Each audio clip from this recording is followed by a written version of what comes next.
Assalamualaikum warahmatullahi wabarakatuh. Mungkin salah seorang daripada antum bagi tahu dalam grup kita nak mulakan insya-Allah. Ustaz Amirul ke siapa-siapa insya-Allah.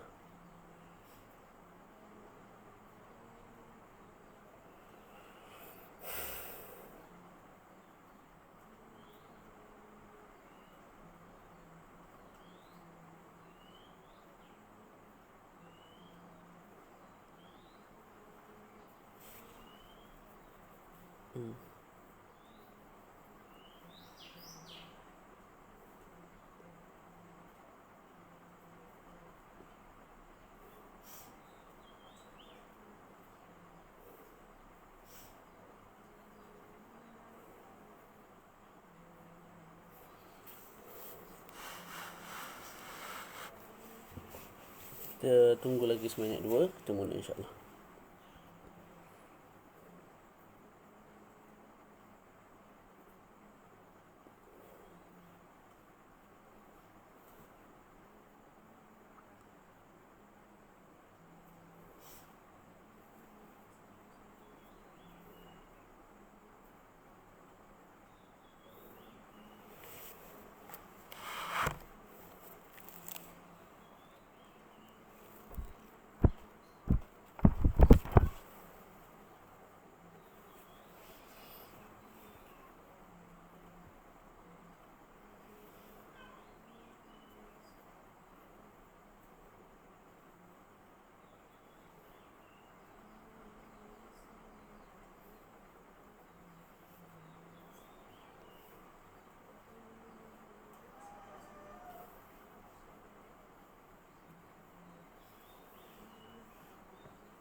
InsyaAllah kita boleh mula insyaAllah.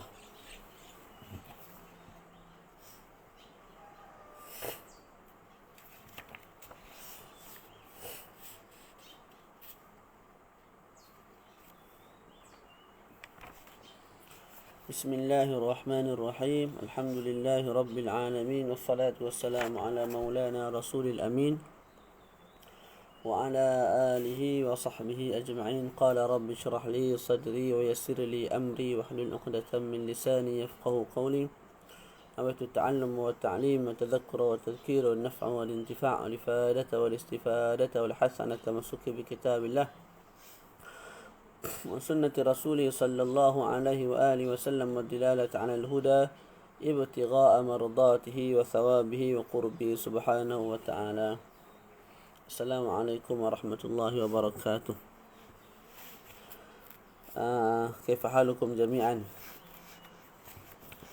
InsyaAllah hari ini kita akan sambung kembali perbincangan kitab kita, kitab Mukhtasar Latif karangan Syekh Abdullah Ibnu Abdul Rahman Bafadil Al-Hadrami rahimahullahu ta'ala. Sepatut pagi ni tentatifnya tidur tak? Lepas sahur ni tidur. Tapi hari ni kita baca kitab insya-Allah. Jadi kita dah sampai pada perbahasan faslun wa tathurul khamru idza takhallalat bi nafsiha wa kadha an-nabidhu min at-tamri awi az-zabibi. Okey. Sekarang ni nak bincang tentang al-istihalah. Al-istihalah ialah inqilabus syai', maknanya perubahan sesuatu daripada satu sifat kepada sifat yang lain. Maka dengan proses istihalah ini ada beberapa jenis najis, asalnya ia najis kemudian menjadi bersih, suci. Sebahagian kita sebut 3. Cuma yang terakhir itu boleh dikritik lah. Jadi dalam kitab ni sebut 2 yang tidak ada kritikan padanya. Boleh? Jadi kita baca yang pertama ialah wa tathurul khamru. Arak najis. Arak ialah satu jenis najis. Kena kat baju wajib kita basuh. Kalau tak basuh sembahyang kita tidak sah. Tawaf kita tidak sah. Jadi disebut kat sini watatuhurul khamru. Arak itu boleh jadi bersih, boleh jadi suci. Sama ada arak itu yang arak muhtaramah yang mulia ataupun ghair muhtaramah. Itu kita telah teranglah. Bila dia akan jadi suci, idza takhallalat bi nafsiha. Bila mana dia itu menjadi cuka dengan dirinya sendiri tanpa dicampurkan sesuatu ke dalamnya. Tak, jadi sekarang ni saya ada 5 kilo inap anggur. Saya ambil, saya perah. Saya letak dalam bekas. Okey, inap tu, air anggur tu. Saya nak jadikan dia sebagai cuka. Sebelum sampai menjadi cuka, kat tengah-tengah tu, dia akan melalui proses proses arak. Maknanya dia akan jadi arak dulu. Lepas tu baru dia jadi cuka. Jadi dia arak tu, masa dia jadi arak najis. Tapi bila dia berubah menjadi cuka, hukumnya bersih. Dan benda tu masih ada sampai ke hari ni lah. Jadi kita nak tahu hukum dia. Hukumnya tadilah bersih arak. Tak. Bila mana arak tu menjadi cuka dengan dirinya sendiri. Maksud menjadi cuka dengan dirinya sendiri ialah kita tidak tambah apa-apa ke dalam air tersebut. Dalam perahan anggur tersebut. Tak. Tu. Cuma dalam sebahagian kitab yang lain disebut kalau sekadar letak madu, letak gula ataupun letak air mawar, tak, maka tidak ada masalah, tidak memberi mudarat lah kepada penghalalan ataupun kepada kebersihan si arak tersebut bila mana dah jadi cuka. Okey, kesimpulan daripada bab ini ialah saya tadi ada bekas. Ni. Bekas ni dalam dia ada air anggur. Yang saya perah daripada inap lah. Okey, saya nak jadikan ini sebagai cuka. Sebelum jadi cuka akan jadi arak. Okey, bila jadi arak, najis. Bila jadi cuka jadi bersih.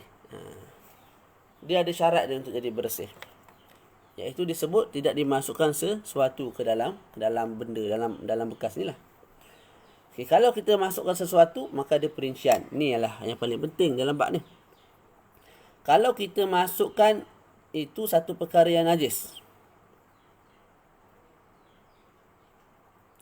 Tak, contoh ni anggur, air anggur, saya masukkan satu perkara yang najis. Contoh ni najis. Okey.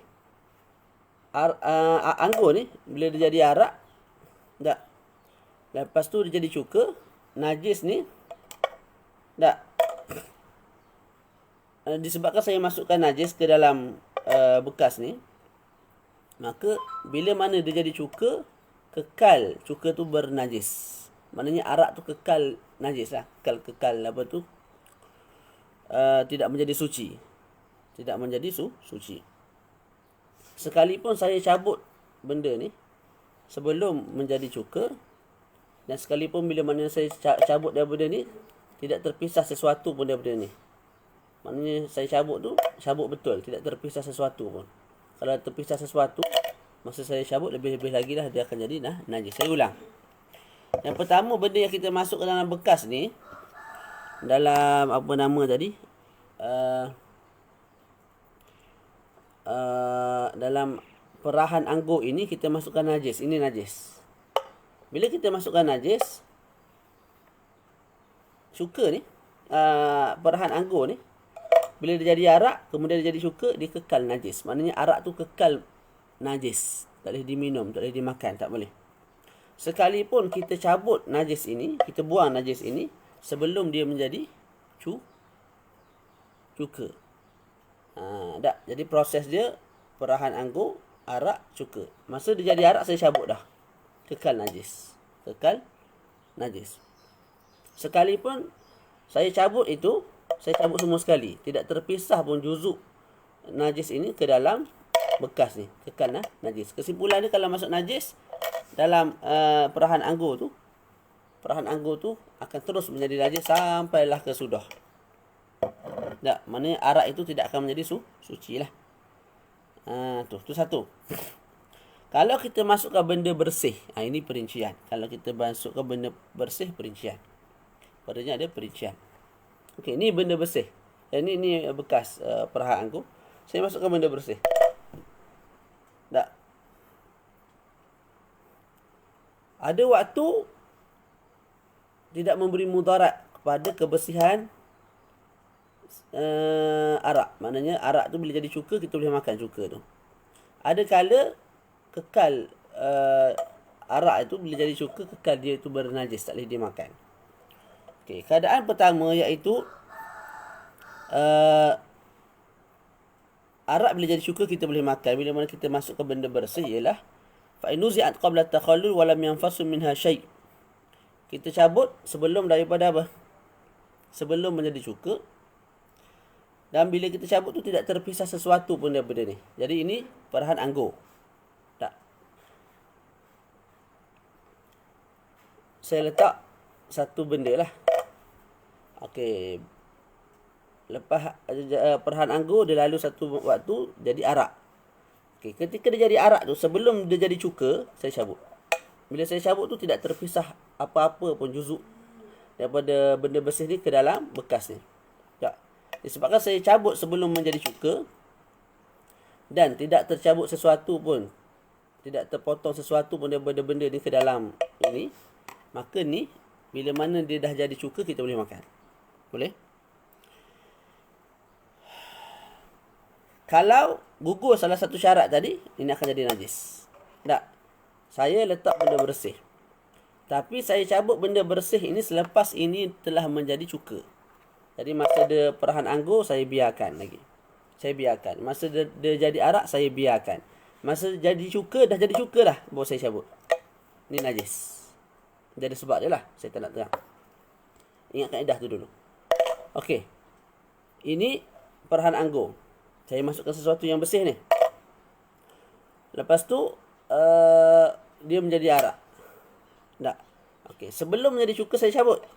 Tapi bila saya cabut tu, dia satu juzuk daripada benda yang bersih ni masuk dalam ni. Dan benda tu kekal sehinggalah bekas ini ataupun perahan ini menjadi cuka. Maka cuka tu kekal najis. Cuka tu kekal najis, tak boleh dimakan. Itu kesimpulan daripada bab ni. Jadi hari ni orang buat jugalah cuka buah tu, cuka buah ni. Kita tengok cara lah.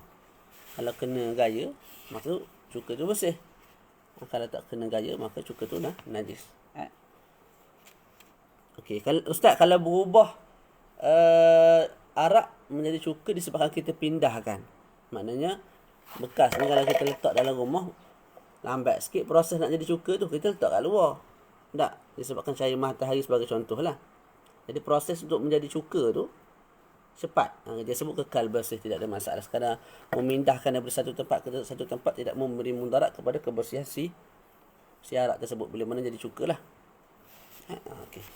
Boleh. Itu satu. Jadi kita baca wa tathurul khamru walau ghaira muhtaramah idza takhallalat bi nafsiha. Arak akan menjadi bersih bila mana dia menjadi cuka dengan dirinya sendiri. Okey, kalau masuk sesuatu ke dalamnya, maka kita sebut kadang-kadang yang masuk tu benda najis, tak, maka akan menyebabkan si arak tu kekal najis bila mana dah jadi cuka. Kalau masuk benda bersih, kita sebut ada dua perincian. Tak, kalau masukkan benda bersih dan kamu cabut benda bersih tu sebelum benda tu, perahan tu menjadi cuka dan tanpa terpisah sesuatu daripada benda bersih tu ke dalam perahan tu, maka cuka tu akan jadi bersih. Arak tu akan jadi bersih bila dah bertukar menjadi cuka. Kalau tidak, akan jadi najis. Wa kadhan nabidhu, begitu juga nabidh. Maknanya saya nak sebut kat sini, al-khamru itu buah yang dibuat daripada cecair yang terhasil disebabkan perahan anggur. Kalau nabidh, cecair yang terhasil daripada perahan buah lain. Minat tamri, contoh buah tamar. Tak, awiz zabib ataupun buah kismis. Direndam ataupun di blend, kemudian menjadi arak, kemudian menjadi cuka. Kalau cukup syarat yang kita sebut tadi, dia akan jadi bersih. Boleh? Tu dia. Boleh. Wa yu'fa anil habbat al-waqi'ah min al-asir. Okey. Bila mana kita perah buah anggur, dalam buah anggur tu ada biji dia. Tak. Yang akan menjadi cuka ialah perahan anggur tu, bukan biji. Jadi biji tu tidak ada kaitan, benda asing. Tapi tidak ada masalah, dimaaf. Dimaaf sekalipun dimasukkan sekali, di blend sekali, tidak ada masalah lah. Tak, maknanya kita tak sebutlah akan menyebabkan proses arak tu menjadi cuka tu terhalang, kekal bila mana dia menjadi arak kemudian berubah jadi cuka, kita sebut kekal, cuka tu bersih boleh dimakan. Sebab apa? Sebab biji-biji tu susah untuk dibuang dan diasingkan daripada dia punya isi tu lah. Benda bukan besar biji tu pun. Selesai kat situ. Boleh? Tu. Jadi kat sini arak najis kemudian jadi bersih dengan cara apa? Dengan cara al-istihalah. Selesai. Yang kedua. Wajildul maitati idza dubigha, dan juga kulit. Bila sebut kulit, keluarlah benda-benda yang bukan kulit. Tak. Contohnya qarn, iaitu tanduk, kuku dan sebagainya, itu tidak boleh disucikan sama sekali lah. Tak. Kalau apa tu, kalau kita ambil daripada bangkai lembu mati, kita ambil tanduk dia najis. Yang boleh kita sucikan, tengok ni, wajildul maitah idza dubik, kulit bangkai. Kulit bangkai, kulit bukan benda lain, kulit, bulu pun tak bersih. Ataupun kita akan sebut dia punya perincian selepas ni mengenai bulu. Jadi kulit bangkai. Bangkai ni apa bangkai? Bangkai ni binatang yang mati tanpa disembelih. Lembu, kambing, biri, harimau. Tak. Itu bangkai lah tu. Mati tanpa disembelih. Boleh. Walaupun benda tu tak boleh dimakan dalam bab ni lah. Harimau ke apa nama lagi, singa ke. Tak. Singa ni, harimau ni sembelih pun akan jadi bangkai juga. Jadi termasuk bawah perkataan al-maitah tu lah.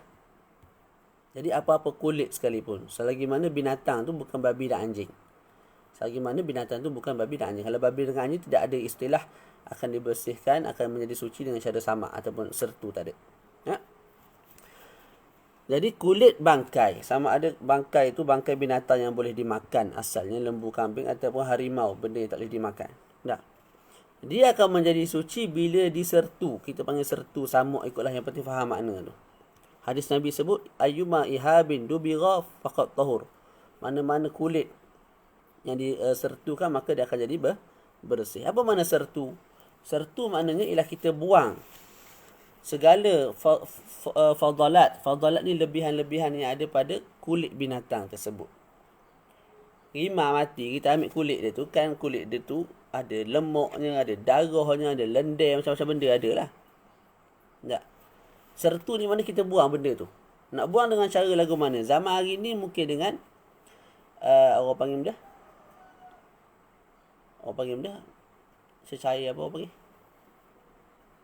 Bahan kimia. Tak.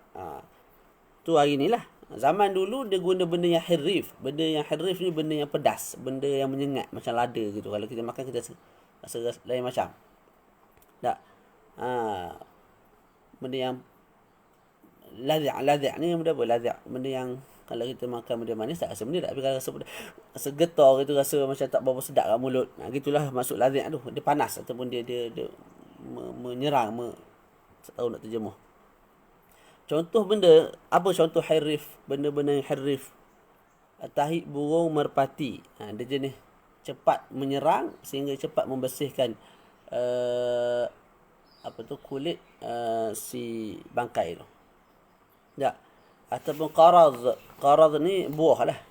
Biji buah. Kalau tulis kat Google tu keluar lah. Qaraz. Syab ni ialah batu. Sejenis batu yang ada kemampuan yang tinggi untuk menghilangkan kotoran-kotoran degil pada apa kulit binatang, kulit bangkai tu. Hari ni mungkin klorok pun boleh pakai lah. Boleh? Jadi dicuci kali pertama, gosok, ambil pula tahi lembu, gosok tahi burung pati, lepas tu buah ruman, kulit kulit delima tu juga kita boleh guna untuk bersihkan kulit bangkai ni. Okey, bila kita dah basuh dah gonyoh, kulit tu dia akan jadi mutanajis. Dia akan jadi macam baju yang kena najis. Maka baju kita kena najis, kita basuh baju kita bersih tak? Begitu juga kulit tu. Gonyoh. Bila gonyol tu bersepai lah, banyak lah darah kat sini, lemuk kat sini. Dan tu najis semua tu.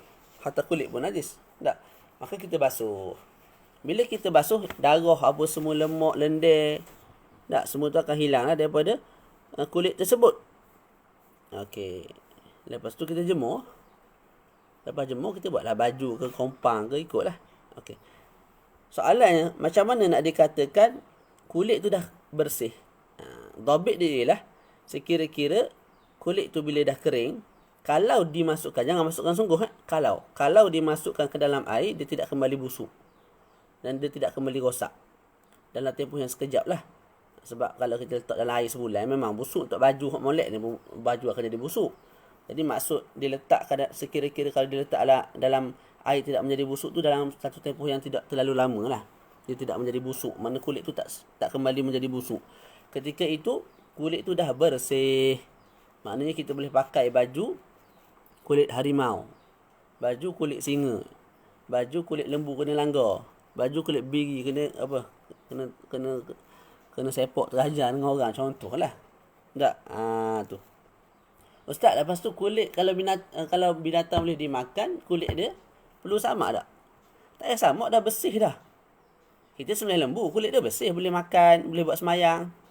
Tapi masalahnya takkanlah kamu nak semayang keadaan lemuk belambuk dekat kulit tu. Jadi kita ambil juga, kita setu juga, bukan sebab dia najis, tak. Sebab kulit tu dah bersih. Sebab dia disembelih. Jadi kita ambil, kita basuh letak bahan kimia apa semua tu, nak bagi kulit tu tahan lama lah.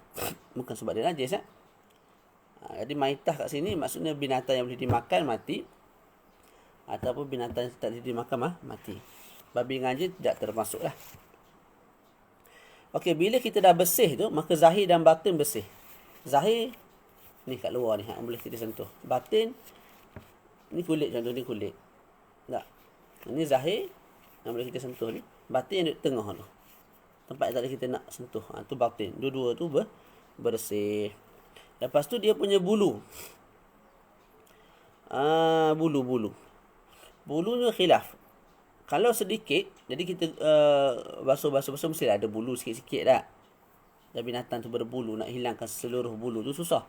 Jadi kalau masih ada bulu sikit-sikit tu, Imam Ramli sebut bersih lah, tak ada masalah. Imam Ibn Hajar sebut kalau bulu tu sikit, ya Allah maaf, bersih. Tak, Imam Ramli sebut bulu tu najis cuma dimaaf. Imam Ibn Hajar sebut bulu tu dah terus bersih.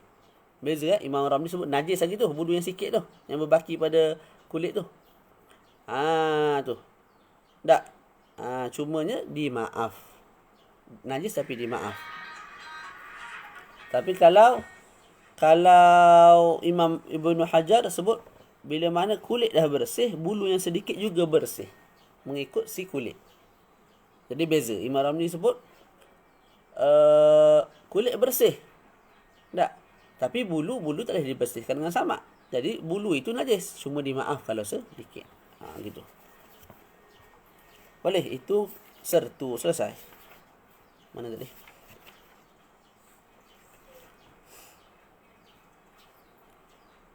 Boleh Okey, selesai. Kita baca lagi. Wa idza tanajjasa syai'un bi bawli kalbin aw khinzirin aw lu'abihi aw rawthihi aw araqihi aw badanihi wa huwa ratbun wusila sab'an ihdahunna bi turabin tahir. Ni masuk cara-cara nak membersihkan najis. Cara-cara nak membersihkan najis. Pertama disebut kalau bernajis sesuatu, dinding ke baju kita ke, disebabkan air kencing anjing ataupun air kencing khinzir.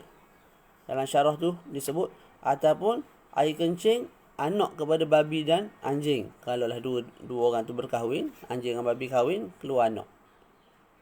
Dan anak tu juga najis mughalladhah. Okey, ataupun anjing berkahwin dengan lembu, dapat anak juga najis mughalladhah. Lembu tu kekal lah najis, lembu tu kekal bersih lah walaupun telah melakukan zina dengan anjing tu. Cuma ini iftiradi lah, Syekh Mustafa sebut perkara ni tak berlaku pun. Dia kalau nak lahirkan anak tu mesti sama jenis. Lembu, kambing boleh lah. Cuma lembu ni lembu Afrika, ni lembu Malaysia, gabung dapat anak boleh. Tapi kalau jenis lain-lain, tak, lembu dengan ayam tiba-tiba nak keluar anak, tak ada. Lembu dengan kambing tak ada. Tak berlaku lah. Allahu'alam. Cuma ni iftiradi, kita anggarkan kalau berlaku.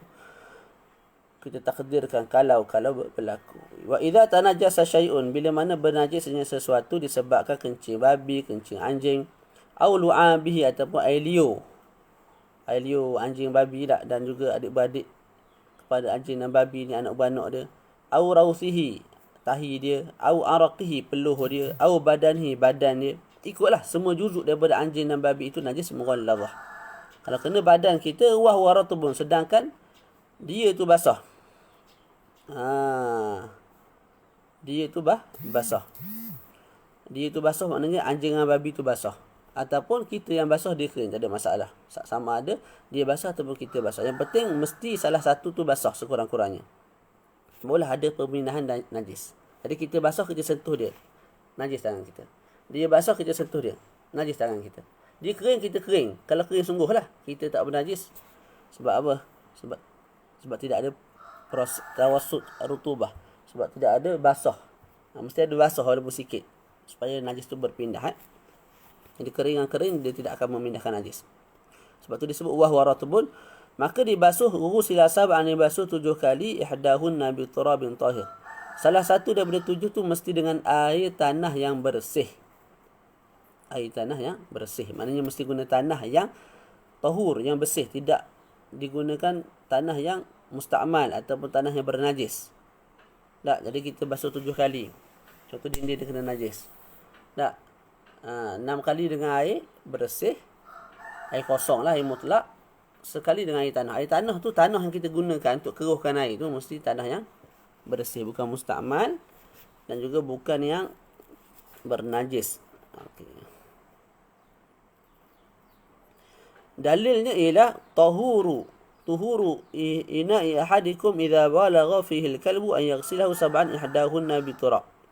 Bersihnya bekas salah seorang daripada kamu bila mana dijilat oleh anjing ialah dengan cara dibasuh 10 kali, salah satunya dengan tanah. Tak. Jadi Nabi suruh untuk kita bersihkan bekas kita nak bila mana dijilat oleh anjing, walau. Tak. Sedangkan mulut anjing ni ialah juzuk yang paling bersih. Berbanding dengan buntut dia, tak, kaki dia, maka mulutlah paling bersih. Malah dikatakan anjing ni ialah mulut anjing ni mulut yang paling comel, paling bersih berbanding binatang yang lain. Sebab apa? Dia sering jilat-jilat air tu, yang menyebabkan mulut dia sentiasa bersih. Jadi setara mulut pun dah kena basuh bila mana dia jilat air, tak, ataupun bekas, maka juzuk-juzuk badan lain yang lebih kotor daripada mulut lebih-lebih lah lagi. Itu kias lah. Boleh? Kemudian disebut masail kat sini, kita baca sikit. Okey, kalau si anjing itu menjilat air dalam bekas yang sedikit ni, tak, maka bekas ini menjadi najis, air juga menjadi najis. Bekas najis tu mana dalam ni lah, luar ni tak najis. Luar ni kalau kita sentuh tak perlu luar basuh sangat, sebab luar tak kena najis. Dalam ni najis, air tu pun najis. Falau kathura, okey, kalau air tu diperbanyakkan, ni air kurang 2 kulah tak? Tak. Contohlah bekas ni besar, kita tambah air, air sekali, air tu jadi 3 kulah. Maka kita sebut tadi air tu najis disebabkan kena najis anjing, iaitu kena aliu anjing. Sekarang ni air tu dah bersih. Sebab apa? Melalui proses al-mukatsarah, diperbanyakkan air sehingga 2 kulah dan hilang sifat bau rasa dan warna najis. Tapi bekas still najis. Bekas still najis. Ustaz, sebab apa bekas still najis? Sebab kita tidak ada cara nak bersihkan bekas. Bekas ni nak bersih bukan dengan cara tambah air. Bekas nak bersih dengan cara basuh 7 kali. Sekarang kita ada basuh. Tak basuh, kita tak basuh pun bekas tu. Maka bekas still najis. Air tu bersih sebab apa? Air tu kita sebut boleh dibersihkan dengan cara mukasarah, tambah air. Sekarang dah tambah air. Hilang tak sifat 3 tu? Hilang. Jadi kembali bersih air. Jadi air bersih bekas masih najis. Berbeza kalau anjing tu jilat dalam koloh yang sangat besar. Daripada awal lagi air tu memang banyak berkulah dan ke atas. Anjing tu jilat dalam tu, maka air tu bersih, dinding kolah tu juga bersih, tidak memberi kesan kepada dinding tu. Maknanya dinding tu tak najis lah. Sebab apa? Sejak daripada awal lagi air dah banyak. Bila air dah banyak, bila dia jilat, air tu kekal ada kekuatan untuk menolak najis. Maknanya dia kekal bersih. Bila air kekal bersih, dinding pun tidak terjejas lah. Air tanah tu basuh pada hujung. Basuh pada awal. Itu paling afdal kita letak yang pertama. Kurang afdal kita basuh kali kedua. Ataupun yang ketiga, yang keempat. Dia makin jauh, dia makin kurang afdal lah. Sebab apa? Bila kita letak air tanah dulu, lepas tu kita basuh tak? Guna air bersih kali kedua, kali ketiga. Maka air tanah tu akan hilang secara tersendirinya dengan cara kita basuh dengan air bersih kali kedua, kali ketiga, kali keempat, kali kelima, kali keenam, kali ketujuh. Tapi kalau kamu letak air tanah kali ketujuh, maka kamu perlu cari air lain pula untuk kamu bersihkan tanah yang kotor dekat tempat kamu tu. Jadi buang masa lah. Sebab tu afdal letak yang pertama, kedua, ketiga sebelum yang terakhir. Okey, kita sebut 7 kali basuhan. Mana 7 kali aliran air lah. Tak? Kalau kita letak, contoh ni kena jilatan anjing, kita pergi dekat Sungai Pahang. Sungai Pahang biasa pergi tak? Sungai Pahang ni dia air dia tu macam tertarik. Tertarik. Kita minum dekat kedai mamak tu. Warna dia macam tertarik. Sebab apa? Sebab tanah kat bawah tu banyak lah. Menyebabkan air tu jadi macam warna tertarik. Jadi air tanah lah tu. Dalam masa sama air mutlak. Tak. Sebab apa? Perubahan disebabkan makar. Sebabkan tempat tidak memberi kesan kepada kemutlakan air tu. Kita pergi sana, kita celup. Bila celup tu, aliran air tu laju. Sekali, 2 kali, 3 kali, 4 kali, 5 kali, 6 kali, 7 kali. Pekat, bersih lah. Sebab apa jadi maksudkan dengan 7 kali basuhan? 7 kali aliran air. Okey, selesai kat situ. Kemudian disebut dalam ni, dalam kitab kita ni, nak basuh mesti kita basuh dengan apa? Air lah. 6 kali air kosong, sekali dengan air tanah. Okey, orang tanya Ustaz. Kalau apa nama? Kalau kita ganti dengan sabun, tak. Zaman sekarang orang tanya lah, ganti dengan sabun. Mana tadi? Kita ganti dengan shampoo ke. Mana kita tak nak guna tanah, maka tak boleh. Mesti guna tanah juga. Tanah yang dicampur dengan air sehingga jadi keruh. Boleh? Lepas tu dalam 7 kali basuhan tu, kita kena ingat, nak dikira kali kedua ialah selepas najis hilang. Jadi contoh, ni ada najis ketul, tahi lembu, tahi babi, tahi anjing. Kali pertama basuh, kedua, ketiga, sampai 10 kali. Kali ke-10 barulah hilang najis tu. 10 kali tu dia anggap 1. Kamu kena tambah lagi 6. Boleh? Ustaz, saya basuh 1000 kali, barulah najis tu hilang daripada tempat tu. 1000 tu dia anggap 1. Baru selepas tu tambah 6 kali. Boleh?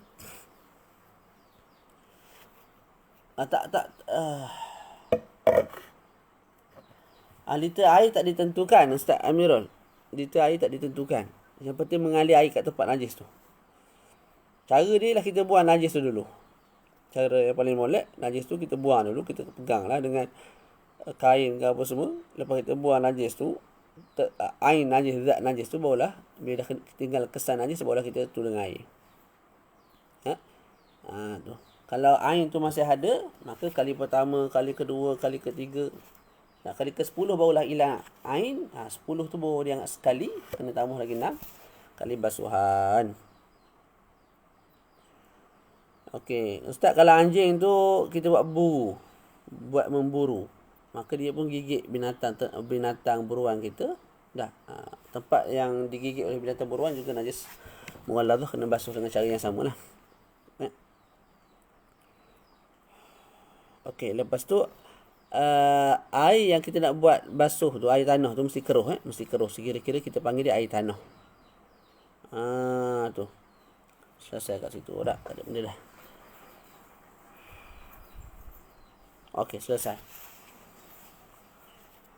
Okey, apa tu? Ustaz. Okey dah, selesai. Jadi jelas mengenai najis mughalladhah secara ringkas.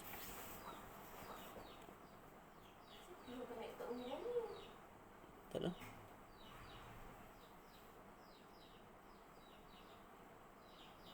Kenapa? Pinjam kat ni, pinjam kat ayah. Kat ibu. Pinjam kat ayah, kat ibu. Ada laptop tu. Okey. Baca lagi. Wa idza tanajjasa at-turabu bil kalbi fayakfihi 7 marratin bil ma'il khalis. Okey. Kalau menjadi najis akan turab tanah disebabkan najis anjing, maka memadai kita basuh dengan 7 kali basuhan menggunakan air yang bersih. Kalau apa nama tadi, yang kena najis tu bekas ni, bekas ni bukan tanah, maka kena 6 kali air kosong, sekali air tanah. Tapi kalau najis tu kena kat tanah, kita buang najis tu, kita basuh 7 kali saja dengan air kosong. Sebab apa tak perlu sekali air tanah? Sebab tu dah memang tanah. Kalau kamu letak air kosong kat situ pun dah akan jadi bertukar jadi air tanah. Jadi ingat, kalau najis tu ada di bumi, di tanah, kita buang saja najis tu, lepas tu kita alihkan air sebanyak 7 kali dengan air kosong sahaja. Ibu, nak macam mana? Betul dah. Okey, selesai najis mughalladhah. Najis mughalladhah ni najis berat lah. Dinamakan sebagai najis mughalladhah sebabnya cara nak bersih tu susah. Tak berat sikitlah. Okey. Selesai. Wa ma tanajjasa bi baulin. Wa ma tanajjasa bi baulis sabi lam yat'am ghayra al-laban nudiha wa huwa rashuhu bil ma'i ma'al ghalabati wal mukatsarah. Ini nak masuk najis mukhaffafah. Dinamakan najis mukhaffafah, najis yang ringan sebab cara bersihkan dia itu ringan. Apa-apa tempat yang bernajis disebabkan air kencing budak kecil. Air kencing budak kecil, iaitu budak lelaki. Keluar daripadanya budak perempuan. Air kencing budak perempuan, najis budak perempuan, najis mutawassithah. Najis mukhaffafah ialah najis apa? Budak lelaki. Dan juga mesti kencing dia. Kalau najis berak budak lelaki, najis mutawassithah juga. Boleh? Jadi apa-apa yang bernajis disebabkan air kencing budak lelaki, maka terkeluar daripada budak lelaki apa? Perempuan, khunsa dan sebagainya. Yang mana budak lelaki ni lam yat'am ghairal laban, tidak makan kecuali susu. Tidak makan kecuali susu. Dan adik-beradik susu. Adik-beradik susu ni maknanya benda-benda yang dibuat daripada susu lah. Tak, susu kat sini umum. Budak lelaki tu yang kurang umurnya 2 tahun tu, makan susu mak dia, minum susu orang lain, perempuan lain, minum susu lelaki kalau ada, minum susu binatang, sama ada lembu, kambing, anjing, babi sekalipun, tak, kekal air kencing budak tu najis mukhaffafah. Sebab susu yang dijual kat kedai yang tu tak termasuk, sebab itu bukan susu tu. Itu campuran ni akhir sekali orang panggil susu. Dia bukan susu pure. Yang kita sebut susu lembu tu memang keluar daripada perut lembu tu. Hak budak minum. Yang tu betul najis mukhaffafah. Kalau keluar air kencing dari budak-budak kecil. Tapi kalau susu yang dijual tak. Bila minum yang tu menyebabkan air kencing budak dah jadi kencing mutawassithah. Jadi nak jadi air kencing itu mutawassithah mudahnya mesti cukup berapa syarat? 4 syarat. Yang pertama, mesti baul air kencing, bukan najis. Yang kedua, mesti budak tu budak lelaki, bukan budak perempuan.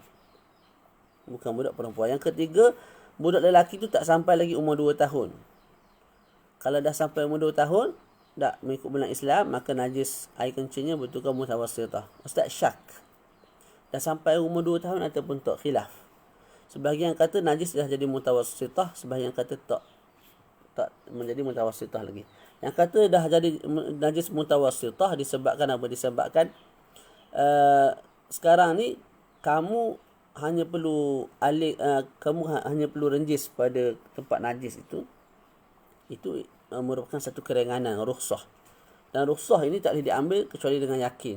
Yakin benda tu mukhaffafah. Apa boleh kamu ambil rukhsah tersebut? Sekarang kamu syak. Ini mukhaffafah ke mutawassitah? Maka kita sebut tidak boleh dah untuk digunakan cara pembasuhan najis mukhaffafah. Maknanya kita iktibar benda tu mutawassitah. Ulama yang kata kekal mukhaffafah sebab apa? Al-aslu al-adam. Asal ialah tidak sampai lagi umur 2 tahun. Jadi selagi mana kamu tidak yakin budak tu sampai 2 tahun, budak tu masih belum sampai 2 tahun, maka boleh basuh air kencingnya menggunakan cara yang mudah ni lah, yang kita akan sebut lepas ni. Syarat yang keempat, budak tu lam yata'am ghairal laban, tidak makan kecuali susu. Itu pun ala wajib taghadhi, tidak makan kecuali susu. Ala wajib taghadhi ni maknanya untuk menguatkan badan. Dia tidak makan kecuali susu atas jalan untuk taghadhi. Taghadhi ni membina otot, membina kekuatan badan, membina isi badan. Tu. Tapi kalau dia makan benda lain atas tujuan bukan untuk taghadhi, contohnya nak menyembuhkan penyakit, dia makan ubat ataupun tahnik. Tak, masa tahnik tu Tok Guru tak ambil kurma sikit ataupun ambil asal madu masuk dalam mulut Tok Guru, masuk pula dalam mulut budak tu, maka tidak ada masalah, tidak memberi kesan lah. Tak, kekal air kencing budak tersebut air kencing mukhaffafah. Cara nak bersihkan ialah nudh, dengan cara kita renjiskan. Tapi dengan cara wahwa rasyuhu bil ma', dengan cara renjiskan. Jadi pada najis mutawassithah mughalladhah kita kena alirkan air. Kat sini tak perlu alirkan air yang memadai, kita renjiskan. Tapi dengan syarat. Contoh kena najis kat meja ni. Pertama kita ambil kain, kita bersihkan dulu. Buang air najis tu, zat najis tu kita buang. Buang sungguh-sungguh. Bila dah buang air najis, sifat-sifat najis dah hilang, barulah kita renjis sampai merangkumi seluruh kawasan najis. Maknanya setiap tempat yang bernajis tu, kawasan tu mesti kena air. Tak boleh renjis sekali settle, tak. Mesti semua tempat tu kena air. Tak. Sebab tu dia sebut ma'al ghalabati wal mukatsarah. Mesti kamu renjis tu sampai, kalau kawasan tu tak sebesar ni, sebesar ni kamu kena buat lebih sikit lah. Dan mesti setiap tempat ni kena air tersebut. Tapi air tu mengalir, tak mengalir sebab tu ringan tu. Tu dia. Boleh ke tak boleh? Selesai Baca lagi. Tak ada soalan Wasairun najasat. Bawa ada gamuk ni. Bawa sampai sini ni. Tak apa, dah lambat dah. Asal selamat ke lagu mana? Wala yadur. Mana tadi? Wasairun najasat. Sair kat sini maknanya baki. Ada juga sair dengan makna jami', semua. Jadi sairun najasat maknanya bakin najasat, baki najis. Maknanya bukan anjing dan babi dan juga bukan air kencing budak kecil. Selain daripada tu, baki selain daripada dua tu, itu najis mutawassithah. Ada juga sair dengan makna jami'. Kat sini bukan dengan makna jami' lah. Boleh? Fasairun najasat ay baqiha dalam syarah. Tathuru bil ghusli, dia akan jadi bersih dengan cara basuh. Dengan cara basuh. Sama ada najis mutawassithah itu najis hukmiyah ataupun najis ainiyah. Sebenarnya bukan mutawassithah sahajalah. Tiga-tiga najis ini ada dua bahagian. Mughalladhah, mukhaffafah, mutawassithah, terbagi pada dua. Pertama ainiyah, yang kedua hukmiyah. Ainiyah ni kita boleh pegang najis tu, kita boleh tengok najis tu, kita boleh bau najis tu.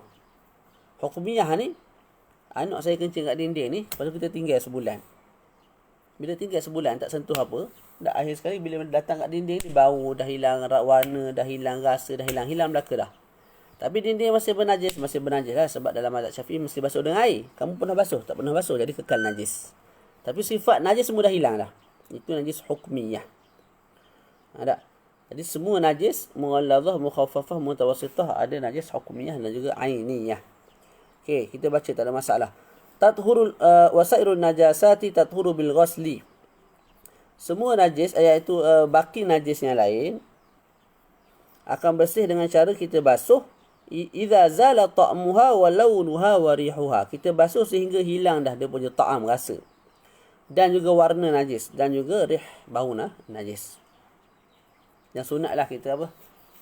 Kopek-kopek lagu ni tak. Kita gosok-gosok, itu sunat. Kalau terhenti hilangnya najis dengan menggunakan sabun, tak. Dan juga kita gosok-gosok, kita gonyoh-gonyoh.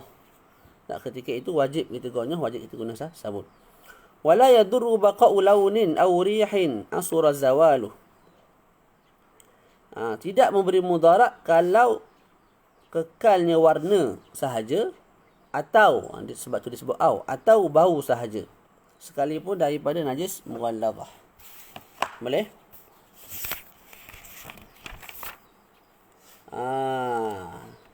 Ini kita panggil apa ni? Halut ta'assur. Halu at-ta'assur. Apa dia halut ta'assur?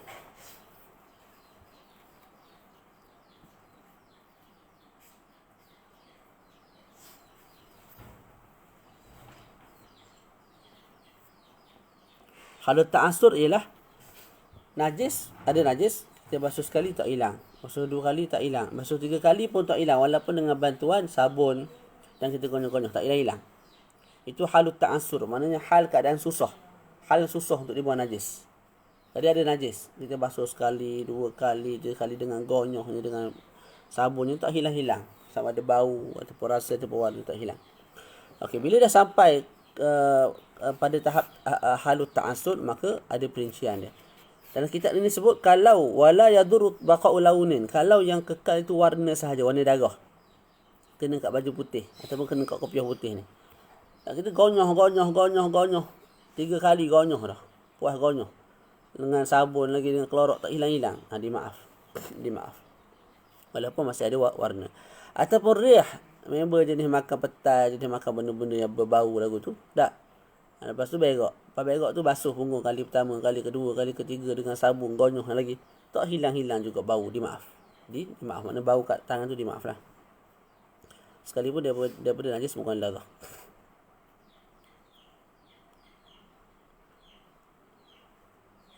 Tak apa, nanti kita beritahu kan.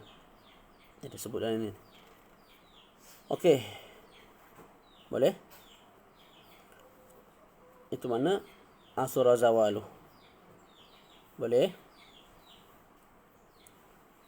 Okey, kalau kekal pada satu tempat selepas kita basuh sungguh-sungguh tu, nak dengan 3 kali basuhan bersama dengan sabun, bersama dengan gonyoh, gosok sungguh-sungguh tu, masih ada bau sahaja, dimaaf. Kalau bau sahaja ada, kita sebut bukan dimaaf, tempat tu dah bersih. Bukan sekadar dimaaf, malah kita sebut tempat tu dah bersih.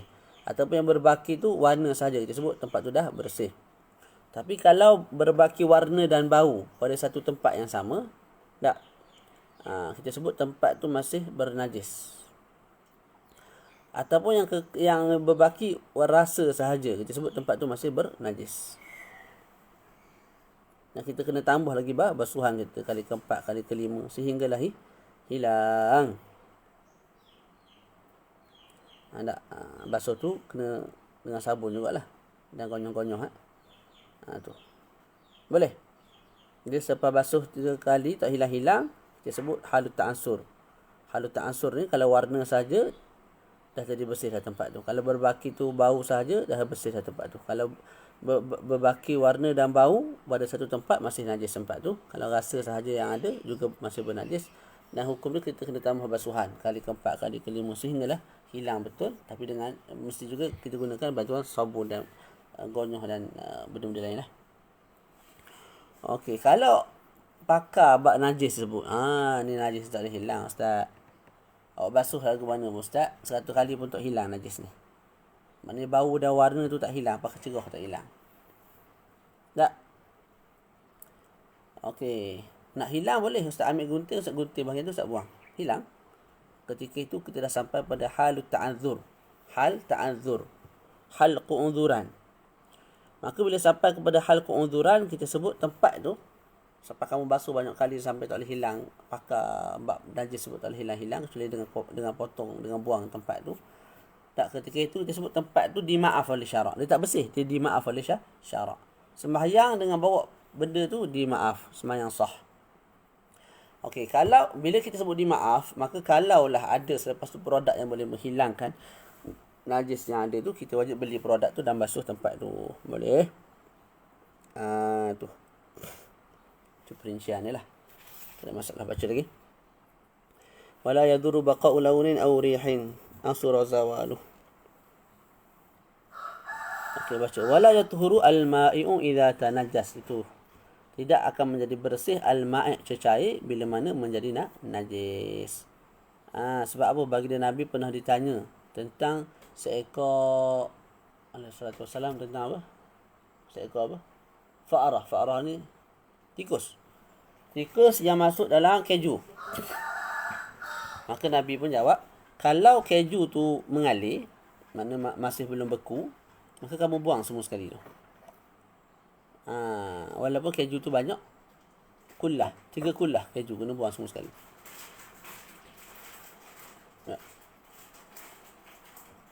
Kalau keju tu beku, keju pelantar ke, beku kan, dia beku lah. Maka bila jatuh najis, kamu buang najis tu, kalau pasal kamu buang keliling dia lah. Tak payahlah buang semua, sebab tempat lain tu tak kena pun najis. Tak mengalir pun busuk najis tu ke tempat-tempat lain, kesan najis tu ke tempat-tempat lain, sebab bukan cecair, dia beku. Tapi kalau cecair, tidak ada cara untuk kita bersihkan. Berbeza dengan air kita boleh tambah sampai 3 kullah, kembali bersih kalau hilang sifat-sifat najis. Tapi kalau benda-benda yang berkait dengan cecair ni selain daripada air lah, sup, sirap dan sebagainya, kalau masuk najis yang tidak dimaaf, memang terus jadi najis lah, dan kita kena buang. Buang tu bukanlah mesti buang kat dalam dalam longkang, nak bagi pokok ke, nak bagi binatang, tak ada masalah. Jadi hari tu lembu, binatang ternakan minum air Milo, air sirap, tak ada masalah. Ataupun minum sup yabok, tidak ada masalah. Bukan suruh buang betul. Ya dah, sekat.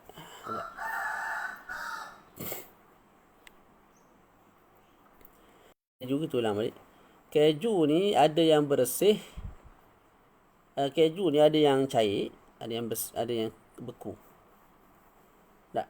Cair ni maknanya sebelum dia membeku lah, masuk najis. Maka kena buang semua sekali keju tu, walaupun banyak, walaupun 3-4 kullah, walaupun 1000 liter. Tapi kalau beku, tak, maka kita buang najis tu, lepas tu buang bahagian keliling, bahagian yang tempat kena najis. Lepas tu yang baki yang lain tu boleh makan, sebab tak tersebarnya najis tu ke tempat-tempat lain tu. Boleh tak? Ya, betul Ustaz Amirul. Untuk cecair, dia berbeza dengan air.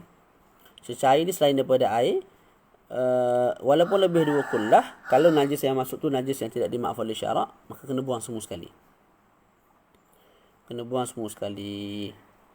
Buang tu mana tak boleh makan lah, tak boleh buat wuduk. Kita nak buat bagi pokok ke, siram pokok, bagi binatang, tak ada isu. Boleh. Tidak dianggap berdosa lah, khianat binatang. Tak. Bagi sup yang masuk anjing, ataupun masuk najis-najis yang tidak dimaaf. Allah. Lihat sekejap. Selai je baca. Ni kata Qadrus Sabqi ni. Tak, semalam baru belajar dalam Ta'lim Muta'alim. Baca sedikit. As-sabqu harfun wa takraru alfun. Baca lagi Batayamu. Lihat sekejap. Batayamu ni baca ringkas-ringkas.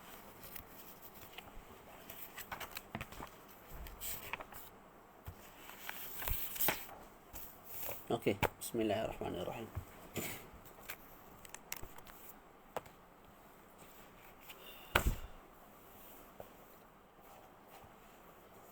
Boleh?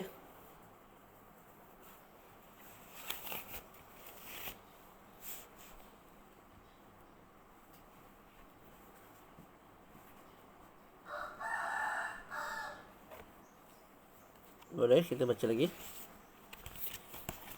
Ataupun nak berhenti dah, sebab tayamum sama minggu depan. Lagu mana gamuk ni?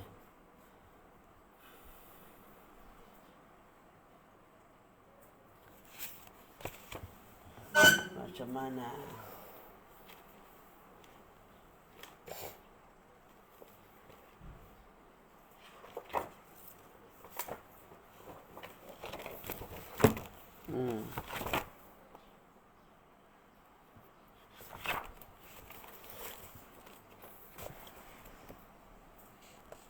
Baca lagi.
Baca lagi.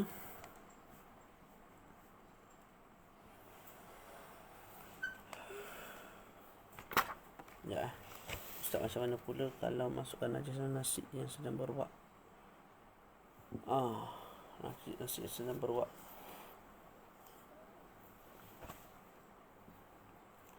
Najis tu ada berpindah tak kalau kita masuk dalam nasi yang berwak?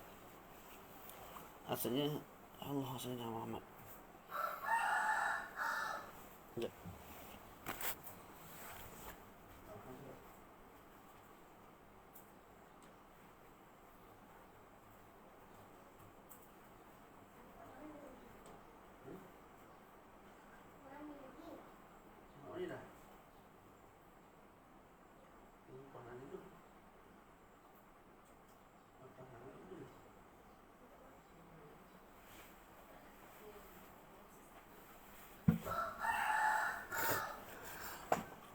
Okey.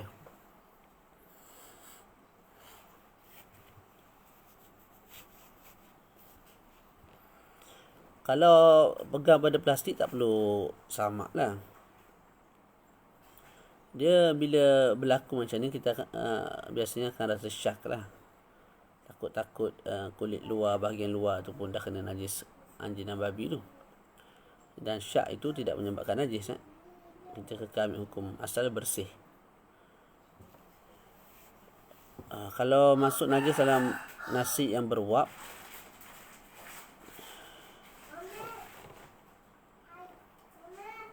ada dalam kitab fiqh pun sebut. Kalau macam mana tak ingat. Dia masalah berwak tu.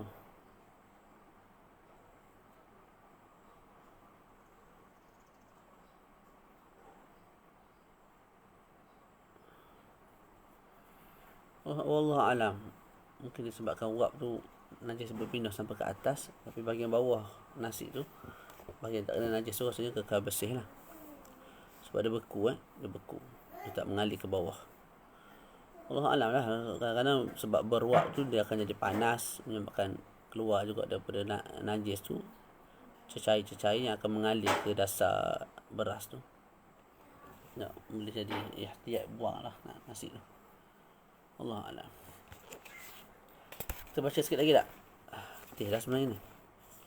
Bab tayammum ni pula bab yang agak susah lah. Tapi kita baca simple-simple insyaAllah. Faslun wa yajibu tayammumu anil hadathil asghari wal akbari indal ajzi an isti'malil ma' bisababi faqdi fi hadarin aw safarin walil maridi wa idha kana fi badani jirahah ila akhirih. Jadi fasal yang baru disebut dan wajib bertayamum. Apa dia tayamum? Tayamum pada sudut bahasa ialah al-qasdu. Al-qasdu ni maknanya kita menuju. kita menghendaki satu-satu perkara. Lepas tu kita sebut tayammam tuhu.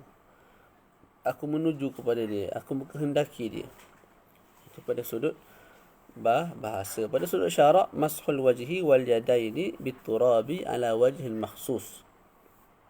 Tak, dalam kitab Al-Fawaid Al-Mardiyah tu, karangan Imam Rami, mashul wajhi wal yadaini, menyapu muka, tak seluruh muka, al tu lil istighraq, wal yadaini, dan dua tangan. Tangan kat sini maknanya apa? Tangan ni kalau diitlakkan pada sudut lughahnya sampai ke sini, mangkib ni. Tapi tangan yang dimasukkan dalam bab tayamum bila sampai ke siku lah, macam bab wuduk. Sebahagian ulama, kalau tak salah ikhtiar Imam Nawawi, memadai sampai ke pergelangan tangan. Tayamum sampai ke pergelangan tangan, tapi itu bukan muktamad dalam mazhab. Jadi sapu muka dan dua tangan biturab, dengan debu. Dan debu tu pula ada syarat-syarat dia. Ala wajhil makhsus, mengikut syarat, ataupun ala wajhil makhsus, mengikut cara-cara, syarat-syarat tertentu, antaranya niat dan sebagainya. Dan tayamum ini merupakan rukhsah, bukan azimah. Sebab azimah ialah dengan wuduk. Macam sembahyang 4 rakaat lah, itu azimah. Sembahyang 2 rakaat itu rukhsah, kalau kita nak qasar. Dan ini tayamum merupakan khususiat bagi umat Nabi Muhammad sallallahu alaihi wasallam.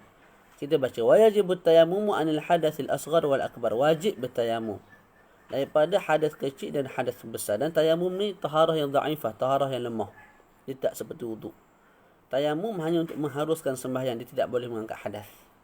Jadi kita tak ada air, kita pun bertayamum. Bila tayamum tu hadas pada badan kekal wujud. Cuma tak boleh sembahyang, sekarang boleh sembahyang. Kalau kita berwuduk, ada hadas pada badan, bila kita berwuduk hadas tu terus hilang, terangkat. Itu beza kan? Jadi disebut ke sini wajib tayamum. Tu. Kalau tidak ada air, kita wajib tayamum. Sama ada sama ada untuk hadas kecil atau hadas besar. Wajib tayamum tu kalau kita nak buat ibadat lah. Kalau kita nak sembahyang, kita nak tawaf, ibadat-ibadat yang perlu kepada taharah, tak, maka perlulah tayamum. Kalau tak wajib lah tayamum tu. Sekarang ni tak wajib apa tayamum. Sebab apa? Kita boleh guna air. Tak. Malah wajib kita guna air. Jadi kena faham elok-elok. Bukan wajib tu pada setiap ketika, tak. Ketika mana kita tidak ada air dan kita nak beribadat dengan ibadat yang perlu kepada kesucian. Bila wajib guna tayamum tu? Inda isti'mali anil ma'. Indal ajzi anil ma'il an isti'malil ma'. Bila mana kita tak mampu guna air. Tak mampu guna air, dua. Sama ada hissan. Pada sudut hissan ni, mana memang tak ada. Kat rumah kita tak ada. Rumah jiran tak ada. Kat bandar pun tak ada. Tak ada sungguh air. Tak. Iklan kat TV, Pahang tak ada air. Tak. Kolam pun tak ada. Area ni apa semua nanti kita akan terang. Maka itu dipanggil sebagai lemah daripada menggunakan air pada sudut hissi. Ada juga dia tu boleh guna, ada air keliling rumah dia, tapi tak boleh digunakan disebabkan syar'i. Sebabnya antara contoh dia tu sakit yang tak boleh menggunakan air. Yang mana kalau dia guna air menyebabkan mahzurat tayamum. Apa mahzurat tayamum? Menyebabkan sakit dia tu lambat sembuh. Tak. Sepatutnya 2 minggu jadi 3 minggu, 4 minggu baru sembuh. Ataupun sakit dia tu bertambah sakit. Sepatutnya level sakit hanya 80%, bila guna air naik sampai 150%. Tak. Ataupun menyebabkan kematian, ataupun menyebabkan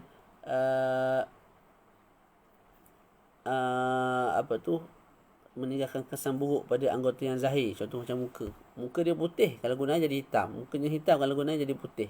Ataupun menyebabkan lubang, ataupun menyebabkan tempat yang berisi akan jadi kering, tak berisi, hilang daging disebabkan guna air dan sebagainya. Itu kita sebut mahzurat tayamum ataupun mubihut tayamum, perkara-perkara yang menyebabkan seseorang itu boleh guna air bila mana sakit. Boleh. Itu kita panggil hilang air ataupun tidak mampu guna air secara syarak. Okey. Wa yajibu tayammumu an al-hadatsil asghari wal akbari indal ajzi an isti'malil ma' bisababi faqdihi. Okey, disebabkan kita tak mampu guna air itu berpunca daripada apa? Berpunca daripada sebab hilangnya air. Fi hadarin, pada safar, pada hadar, mana pada tempat kita bermukim, ataupun pada safarin, ketika mana kita bermusafir. Hadar dan safarnya ada kala Bila masuk bab tayamum ni dia ada istilah. Hadar ni maknanya tempat-tempat yang semua ada air. Safar ni tempat yang tidak ada air. Tempat yang semua tidak ada air. Tapi kat sini wallahu alam saya rasa hadar ni maknanya tempat kita duduk. Safar ni kalau kita tak bermusafir lah. Jadi air tak ada. Ketika mana kita duduk rumah, kita boleh guna debu. Ataupun ketika mana kita musafir, tak ada air, kita juga boleh guna debu. Jadi bukan makna hadar dengan safar ni bukan makna istilahi yang berkait dengan bab tayamum lah, wallahu a'lam. Okey. Boleh? Itu secara ringkas dia. Baca lagi. Walil maridi, begitu juga orang sakit boleh guna air. Kita dah terang dah. Sakit ni boleh tayamum. Walil maridi ni orang yang tidak ada air, orang yang tak boleh gunakan, orang yang lemah daripada menggunakan air, orang yang tak mampu guna air, tapi syara'an, pada sudut syarak. Air ada tapi tak boleh guna sebab dia sakit. Sakit yang macam mana? Sakit yang tadi, kalau guna air menyebabkan penyakit makin lambat sembuh, bertambah sakit, hilangnya manfaat anggota badan. Asalnya tangan ni boleh gerak sana gerak sini, akhir sekali krem terus, tak boleh gerak. Ataupun hilang terus tangan ni, cabut sebab guna air, ataupun mati, ataupun menyebabkan kesan buruk pada anggota-anggota yang zahir seperti muka. Ketika itu orang yang sakit tersebut boleh bertayamum dan tak wajib guna air. Bab tayamum ni antara bab susah lah dalam fiqh mazhab Syafi'i. Bab tayamum, bab haid, bab yang susah sikit lah. Wa inka 8.5 itu pun dia tak untuk lagat juga ni. Wa in kana fi badanihi jirahatun yadurru biha al-ma'u ghasala as-sahiha wa tayammama 'anil jarihi fil wajhi wal yadain. Wa idza kana fi badanihi jirahah, kalau ada di atas badannya jirahah. Apa makna jirahah? Luka. Kalau ada di atas badannya luka. Kalau ada di atas badannya luka. Yadurru bihal ma', yang mana kalau kena air menyebabkan mudarat. Mudarat yang macam mana? Mudarat yang saya terang tadi. Bukan sekadar luka sikit tu kita tayamum, tak. Luka sikit tu, kalau kena air jadi apa? Sekadar sakit yang boleh dipikul, boleh diihtimal lagi oleh kita, boleh ditahan lagi oleh kita, maka kena guna air. Dan ni sakit yang melampau-lampau lah. Kalau kita guna air menyebabkan sakit yang melampau-lampau, yang tak boleh dipikul oleh adat kebiasaan. Tapi kalau luka, kena gigit semut sikit, ada kesan apa? Kesan berdarah sikit, kena air sepedih sikit, itu biasalah. Yang kena guna air tu. Tak boleh guna debu, tak boleh guna tayamum. Ghasala as-sahiha wa idza kana fi badanihi jirahatun wa yadurru biha al-ma'u ghasala as-sahih. Maka cara dia ialah kita basuh bahagian yang sihat, bahagian yang molek. Wa tayammama 'anil jarih, kemudian kita tayamumkan tempat yang tak boleh kena air. Fil wajhi, tayamum tu kat mana? Fil wajhi wal yadain, pada muka dan dua tangan. Sekalipun tempat yang tak boleh kena air tu ada kat kaki, tak? Ada kat perut kalau kita ni ada besar, ada kat peha, kat belakang, tak? Kekal tayamum itu untuk ganti tempat yang tak boleh kena air tu, kekal di muka dan dua tangan sahaja. Wa yakunu tayamum waqta ghuslil 'anil. Tayamum itu berlaku ketika mana kita basuh benda yang tak boleh kena air tersebut. Mudah je cerita dia gini. Okey, kita sebut manusia ni ada dua kelompok. Pertama, kelompok yang berhadas kecil. Yang kedua, kelompok yang berhadas besar. Okey.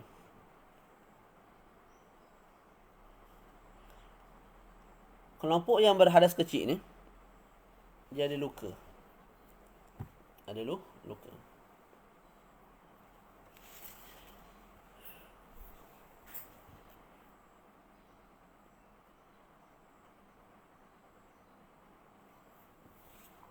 Ada luka tu pula ada dua gambaran. Luka yang telah ditutup oleh kain, luka yang terbuka tanpa ditutup oleh kain. Kita nak bincang luka yang ditutup oleh kain. Cerita dia lagu ni. Cerita dia. Macam mana cerita dia? Luka ada di kaki. Kaki kanan saya. Kaki susah pula nak tunjuk. Tangan lah, tangan. Ni luka ni. Bahagian ni luka. Contohlah bahagian ni luka. Apa saya perlu buat? Luka tu tak boleh kena air. Doktor sebut kalau kena air, kamu makin lambat sembuh atau akan menyebabkan tangan krem, rosak manfaat anggota badan dan sebagainya. Tak. Ataupun orang yang berlanggar, accident, rabak sekali ni, luka banyak sangat. Pedih juga kena air, pedih sangat lah. Dah akan jadi memang lambat sembuh sangat lah. Kalau dah setiap air, kena air, nak kering basah, tak, itu boleh tayamum. Jadi pertama, kita basuh muka dengan air. Kenapa tak tayamum terus? Sebab muka ni elok, sihat. Jadi kenapa tak tayamum terus? Ambil air basuh. Wuduk macam biasa. Bila sampai tangan kanan ni kita sebut lukanya sikit je, bulat ni. Tak. Okey, yang lain bersih. Yang lain sehat-sehat. Okey, yang sehat tu kamu kena basuh dengan air. Boleh. Okey, lepas tu yang tak sehat tu kamu dah tampal. Contoh dia letak apa? Plaster ke apa? Bahagian yang tak sehat tu. Tak, dia panggil jabirah dalam bahasa Arab. Ataupun jabirah ni termasuklah juga di bawah jabirah ya krim. Krim juga jabirah. Ubat yang sapu tu juga jabirah. Dianggap sebagai jabirah. Okey. Atas jabirah tu nak buat apa? Atas jabirah tu tak boleh kena air. Jadi jangan bagi kena air. Rosaklah kawasan tu, sakit lah. Tak. Atas tu kamu sapu dengan air. Sapu, ambil air. Jangan bagi alih. Sapu. Sebab atas tu kita sebut tadi ada jabirah. Ada kain yang menutup. Ni kain yang menutup. Maka bila kamu ambil air, kamu sapu, air tu tak akan masuk ke dalam sebab sekadar sapu air. Bukan kamu simbah. Simbah memang masuk air tu menyerap sampai ke dalam, sampai kena luka tu. Sekarang ni bukan kita simbah, kita sapu dengan air. Sapu dengan air tu hukumnya wajib. Kalau sapu dengan turap, dengan tanah itu sunat. Jadi bahagian yang tangan ni ada yang bahagian sehat, kita kena basuh dengan air macam biasa. Bahagian yang tak sehat yang kita dah tutup dengan plaster ataupun dengan jabirah tu, tempat tu kita nak kenakan air, basuh tak boleh. Tak. Doktor tak bagi. Maka kita ambil air, kita sapu saja di atas perkara tersebut. Lepas tu tangan kiri pula. Selesai dah bahagian tangan kanan ni. Ni belum selesai lagi. Okey, bila kamu sapu dengan air kat atas tu, bahagian luka tu kena air tak? Tak kena lah bahagian luka tu air. Air tak kena bahagian luka tu. Sebab ditutup oleh, di-cover oleh jabirah, penutup. Maka masih belum sempurna tu. Belah kat tangan kanan ni, kamu tayamum. Ambil tayamum. Muka, lepas tu apa tu? Sapu tangan ni pula. Lepas tu dekat atas luka tu kita sapu dengan debu sikit lah. Okay, bila dah tayamum, maka sempurna dah tangan kanan ni. Tangan kanan kita dah buat apa? Kita dah basuh benda yang tempat yang sehat dengan air. Lepas tu bahagian yang kena luka tu yang ada pembalut tu, kita dah sapu dengan air dan juga kita dah tayamum. Bahagian yang bawah yang tak kena air tu kita dah tayamum, kita dah gantikan tayamum pada muka dan dua tangan. Selesai dah sini. Belah ni. Belah ni sihat, basuh dengan biasa. Kepala sihat, sapu dengan biasa. Kaki sihat pun basuh dengan biasa. Kemudian boleh sembahyang. Begitu.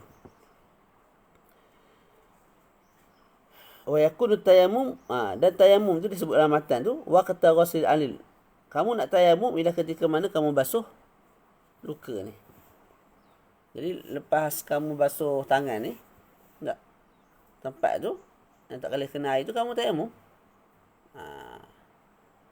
Dia tak boleh tayamum sebelum basuh muka.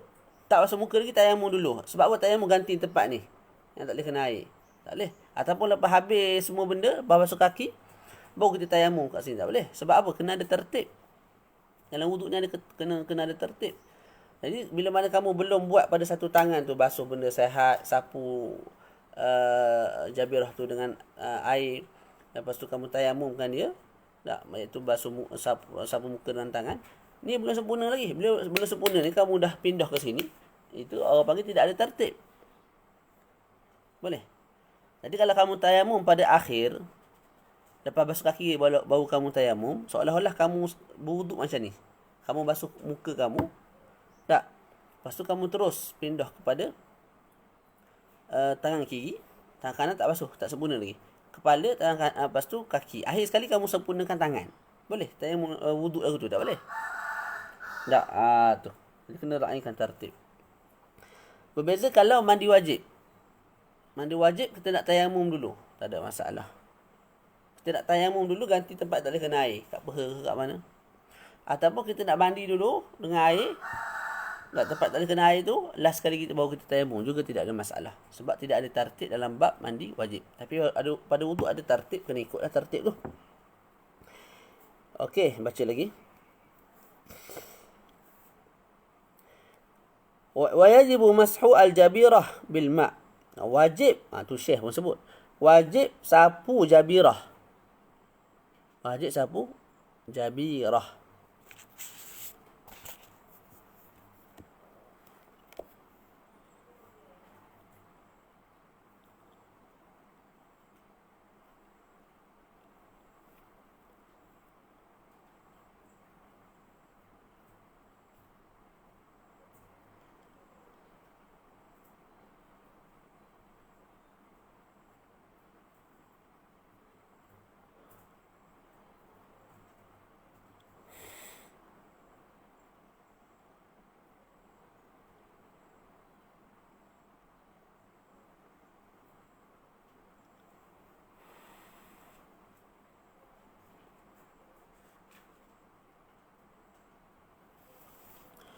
Okey, sebelum kita masuk kita baca dulu. Wajibu mashul jabirah bil ma'. Wajib kita sapu jabirah dengan air. Ni yang tadi juga ni.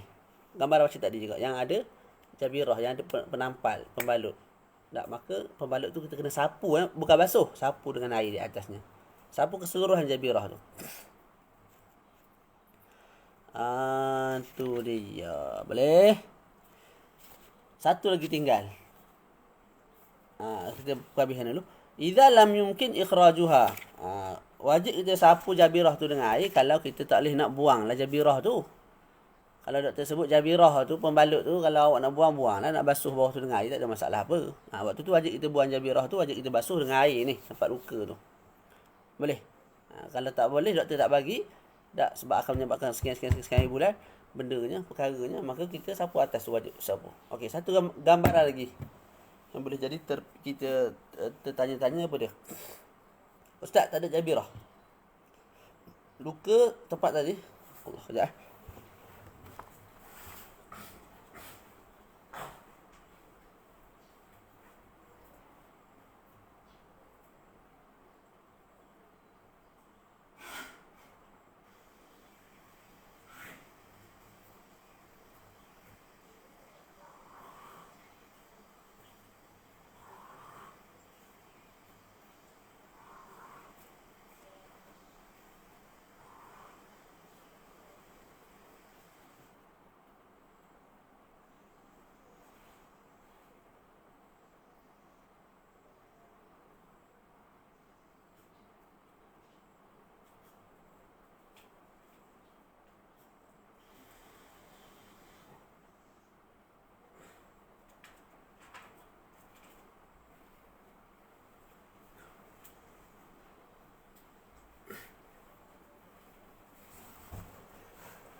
Okey. Dia sahur banyak sangat. Penuh perut nak keluar pula dah. Ikut atas ni. Jadi bila kita, apa orang panggil? Bukan muntah Dia bukan muntah, orang panggil apa? Jeluak. Bukan jeluak. Benda apa tu? Tiba-tiba macam terkeluar air sikit ke, terkeluar benda daripada perut. Allah alam, najis lah tu sebab tak, muntah lah tu nama dia tak, sebab dah terkeluar daripada bawah, daripada batin, daripada perut. Jadi itu najis. Kita telan batal. Sebab tu saya pergi basuh dulu tadi. Dan basuh dengan agak bersungguh-sungguh. Bila kita basuh dengan agak bersungguh-sungguh tersebut, tiba-tiba termasuk air ke dalam perut, tak batal lah. Sebab masuk air ke dalam perut tu berpunca daripada satu perkara yang disuruh oleh syarak, iaitu basuh najis dengan bersungguh-sungguh. Tu. Jadi selesai satu masalah. Masalah apa? Ada luka yang ditampal oleh sesuatu, iaitu ditampal oleh jabirah, ataupun dia letak lotion, ataupun dia letak ubat, krim dan sebagainya. Okey, yang kedua kita tak letak benda tu. Luka ada, luka tapi tidak ada pembalut, kosong lagu tu je. Orang boleh tengok lah luka tu. Ketika itu basuh muka dengan sempurna dengan air. Lepas tu bahagian ni dia boleh kena air, kita basuh dengan air. Lepas tu bahagian tak boleh kena air tu, nak buat lagu mana? Okey, keliling tempat yang tak boleh kena air tu, nak kita ambil kain, kita basahkan, lepas tu kita picit slow-slow kat keliling tempat yang tak boleh kena air tu. Supaya apa? Supaya tepi-tepi tempat yang tak boleh kena air tu rata juga air. Dia bila bulatan ni luka. Tak? Kalau kita basuh, kita tak boleh nak ukur betul-betul. Nak ukur betul-betul dengan apa? Keliling luka besar ni. Bila kita basuh tempat lain tu, adalah sikit-sikit tepi-tepi tu tak kena air betul. Tepi-tepi yang tak kena air tu, cara dia lagu mana nak buat? Kita ambil kain, kita picit kain. Tekan sikit kain tu supaya kain tu mengeluarkan air dan kena tepi-tepi yang masih belum kena air. Sedangkan dia molek, sedangkan tempat tu tidak sakit. Kawasan tu sihat, kawasan tu tidak luka. Tak. Okey. Tekan sekadarnya sahajalah. Kalau tekan menyebabkan akan sampai air ke tempat luka tu, jadi maknanya tepi-tepi yang kalau kita tekan air, dia tak menyebabkan air tu pergi ke tempat luka, yang tu wajib dibasuh lagi. Tapi kalau yang betul-betul tepi dia sungguh, yang menyebabkan kalau kita tekan air, dia kena kat tempat yang tak kena, air tu sampai ke tempat yang tak kena, tak luka tu. Tapi bila sampai ke tempat yang tak luka tu, akan pergi juga masuk ke tempat yang luka, yang tu tak wajib lah.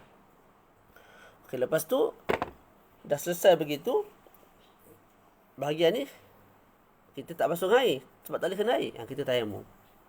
Wajib tayamum. Kat mana? Kat muka lah. Kat muka sekali, lepas tu basuh pula. Ini tayamum ni. Itu pun kalau boleh kena debu tu, wajib kita kenakan debu. Boleh. Maknanya lepas kita basuh, kita tayamum. Tayamum tu ganti tempat tak boleh kena air tadi tu. Lepas tu bila tayamum tu, ni kena debu. Wajib kenakan debu. Itu pun kalau tidak memberi mudarat lah. Kalau tak boleh kena debu juga, doktor sebut debu ni sekian-sekian bahayanya. Contohlah. Tak, waktu tu nak buat lagu mana lagi? Tak. Kita buat lagu mana?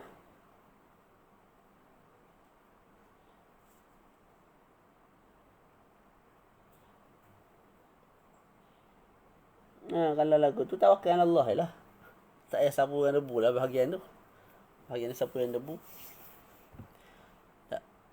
Lepas tu basuh tangan belah kiri, kepala, tangan. Lepas tu semayang. Sudut ulang tak ulang tu, sembahyang ni dalam mazhab Syafi'i, dalam bab tayamum ni, dalam mazhab Syafi'i susah sikit lah. Kalau luka tu ada di muka dan tangan, dan kamu tak basuh luka tu dengan air, sekira-kira kamu tayamum sahaja untuk cover tempat luka tu, maka memang wajib qada. Wajib qada. Wallahu a'lam. Cukup, tak ada masalah. Kita baca lagi ni mudah. Faslun furudut tayamum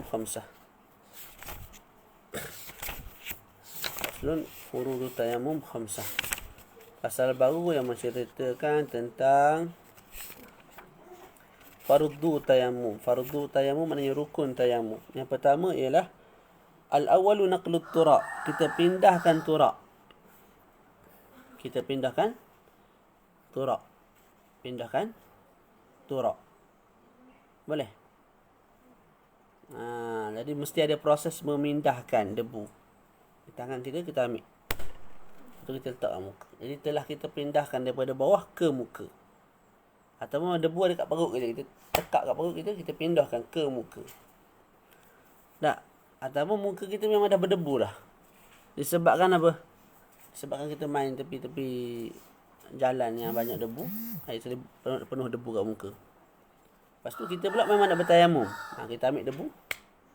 Tak. Lepas tu kita pun letak balik kat muka kita. Jadi kita telah memindahkan debu daripada muka ke muka. Yang penting ada pemindahan tu. Kat tangan kita ada debu. Kita pindahkan dari tangan ke muka kita. Juga boleh. Sama je Jabirah dengan Asabah tu benda yang sama lah. Ataupun Jabirah tu lebih umum. Asabah tu jenis apa? Jenis ikat-ikat tu kot. Dia dalam bab ni sebenarnya Jabirah tu merangkumi banyak benda lah. Sama ada kita simen, sama ada kita tutup dengan plaster, dengan kain, dengan ataupun saya sebut tadi walaupun kita tutup benda tu dengan krim, dengan ubat, itu dipanggil sebagai Jabirah. Tak. Dia memang kena mengalir lah. Kena mengalir sebab tempat tu sihat. Sebab tu saya sebut tadi, kalau pengaliran air tu akan menyebabkan pergi juga ke luka, tak payahlah kita buat sampai tahap tu.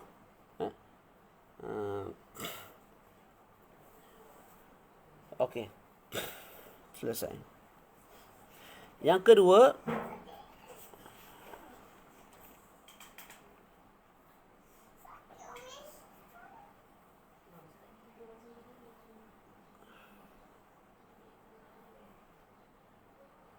okey. Tak apa, kita baca dulu. Boleh yang pertama tu. Yang kedua.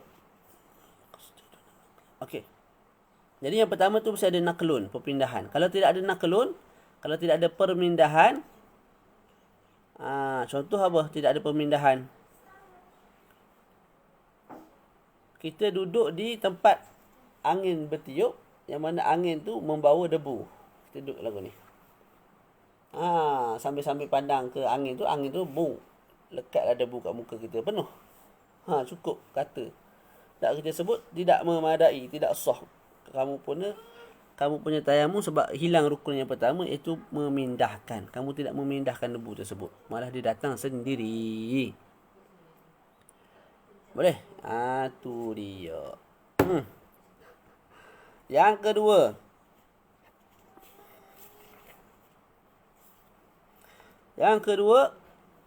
8:36 minit dah. Tapi mula tadi 10 minit lambat. Yang kedua, wahwa an yanwiya, asalnya an-niyah, kena niat. Sebab apa? Ini ibadah. Ibadah yang bertakluk dengan badan. Maka dia tu menyerupai wuduk. Wuduk kan basuh badan. Jadi wuduk perlu niat, dia pun perlu niat. Wahwa an yanwiya istibahatas salah. Kita nak niat apa? Kalau pada wuduk kita niat mengangkat hadas, tak? Ataupun mengangkat hadas kecil, ataupun melaksanakan wuduk. Kat sini kita sekadar niat an yanwiya istibahatus salah, sahaja aku mengharuskan solat. Jadi kita ambil debu tu, tak? Kita niat dalam hati sahaja aku mengharuskan solat. Tak boleh sahaja aku mengangkat hadas, sebab hadas tidak terangkat dengan cara tayamum. Tayamum hanya mengharuskan solat, mengharuskan tawaf, mengharuskan pegang Quran dan sebagainya. Fa in kanat as-salatu fardan wa istibahata fardhis salah. Okey, ini kata niat. Dia nak bagi tahu kat sini, kalau solat yang kamu nak sembahyang tu solat zuhur, solat fardu, tak? Maka kamu niatlah untuk mengharuskan fardu sembahyang. Jadi ketika mana kamu tayamum tu dalam hati sahaja aku mengharuskan fardu zuhur ataupun fardu sembahyang, ataupun sembahyang fardu. Tak? Niat begitu. Sebab kalau kita niat begitu, itu ialah tingkatan paling tinggi bagi niat. Kita niat fardu salat, niat untuk mengharuskan sembahyang fardu, tawaf yang fardu, itu niat yang paling tinggi, level yang paling tinggi. Maka kita boleh buat dua level yang di bawah dia, iaitu kita boleh buat solat sunat dengan kita niat tadi tayamum dengan niat apa sahaja aku mengharuskan sembahyang fardu, tawaf yang fardu. Bila kita tayamum tu, sekali tayamum je, kita boleh buat juga solat sunat yang lain, tawaf sunat, solat jenazah, fardu kifayah pun boleh kita buat, sekali pun banyak. Tak? Tu. Lepas tu kita boleh juga buat benda yang duduk pada ranking yang ketiga, sentuh Quran, nak sujud sejadah, sujud syukur dan sebagainya. Okey. Kalau kita niat menggunakan niat ranking yang kedua, iaitu kita niat sahaja aku mengharuskan solat. Kita tidak sebut fardu solat. sahaja aku mengharuskan sembahyang sunat, sahaja aku mengharuskan tawaf sunat, sahaja aku mengharuskan solat jenazah, dalam niat kita tak, maka kita boleh buat level yang kedua, yang semua sekali yang saya sebut tu, dan juga level yang ketiga iaitu sentuh Quran, tak, sujud syukur, sujud tilawah. Tapi kita nak sembahyang fardu dengan niat begitu tak boleh. Nak tawaf fardu dengan niat begitu tidak boleh. Kalau kita niat dengan niat yang ketiga, masa kita tayamum tu kita niat sahaja aku mengharuskan sentuh Quran, sahaja aku mengharuskan sujud tilawah, sahaja aku mengharuskan, maknanya perbuatan aku ni ialah untuk mengharuskan gitu. Tu maksud sahaja aku mengharuskan. Sahaja aku mengharuskan apa? Nama itu istibahata sujud syukur, untuk sujud syukur. Maka kita boleh buat perkara yang duduk level 3, sujud syukur, sentuh Quran, sujud tilawah. Kita nak buat sembahyang, kita nak buat tawaf sekalipun sunat tak boleh. Solat jenazah tak boleh kita buat. Ranking nombor 1 lebih-lebih lagi lah kita tak boleh buat sembahyang fardu, tawaf fardu dan sebagainya. Boleh. Cuma tak sebut dalam kitab ni lah, saya tambah. Sebab tu dia sebut kat sini, kalau kita nak sembahyang fardu kena niat istibahata fardhis salah. Sahaja aku mengharuskan kefarduan sembahyang ataupun sembahyang fardu. Wa yajibu qarnuha ay qarnun niyyah bi wad'il yadaini 'ala turab. Wajib kita qarnuha, sertakan niat dengan semata-mata kita letakkan tangan kita di atas debu. Sebab apa? Kita mengikut satu kaedah. Apa kaedahnya? Kaedahnya ialah niat mesti duduk di awal ibadat. Betul. Jadi awal ibadat bukan sabu muka. Awal ibadat start daripada pemindahan lagi tu. Bila kamu tepuk tu dah mula dah ibadat tayamum tu. Jadi ketika itu dah kamu kena niat. Sahaja aku mengharuskan solat kerana Allah Ta'ala. Ataupun sahaja aku mengharuskan fardu zuhur kerana Allah Ta'ala. Wastidamatu ila mashi syai'in minal wajhi. Dan wajib kita sentiasakan. Wajib kita hadirkan, sentiasakan, istidamahkan niat itu sehinggalah kita menyapu sesuatu daripada muka. Wal muradu an tujada inda naqli wa massa syai'in minal wajhi wa in azabat fima bainahuma. Okey, maksudnya begini. Bila kita tepuk tangan kita pada debu, ketika itu sahaja aku mengharuskan fardu sembahyang. Okey, lepas tu kita angkat tangan nak sapu muka. Ketika itu niat itu mesti hadir dalam hati. Maknanya kita tak larau, kita tak koyak ke benda lain. Kita tahu kita ni sedang bertayamum, fokus untuk bertayamum. Tak. Lepas tu kena muka. Bila kena muka satu, tak. Bila kena muka je debu tu, niat tu masih wujud. Lepas kena muka sikit, niat tu dah hilang. Tak ada masalah. Kita sapu muka. Masa kita sapu tangan tu, kepala ingat ke bola. Masa sapu belah kiri ni, kepala ingat ke zaujah, isteri. Sembahyang kita sah. Yang penting niat tu mesti kamu hadirkan, mesti kamu ingat ketika tepuk dan ketika sapu. Sekalipun antara tepuk dan sapu tu kamu tak ingat. Kamu tepuk, sahaja aku mengharuskan solat, fardu solat kerana Allah Ta'ala. Kamu angkat tu, kamu ingat ke bola dah. Ingat ke makanan buka, tak ingat dah ke tayamum tu. Tapi bila kamu sapu, ingat balik kepada niat yang kamu telah niatkan tadi. Maka ketika itu juga sah ibadat. Jadi maksud wajib istidamah ni bukanlah mesti daripada tepuk sehingga kamu sapu tu setiap saat tu kamu kena ingat, tak. Sekalipun ketika tepuk kamu ingat, angkat daripada tepukan tak ingat, tapi bila sapu tu ingat balik akan niat, maka itu juga memadai. Yang penting bila sapu satu juzuk daripada muka, niat tu masih ada, masih diingati, masih diistihdarkan dalam hati. Tak.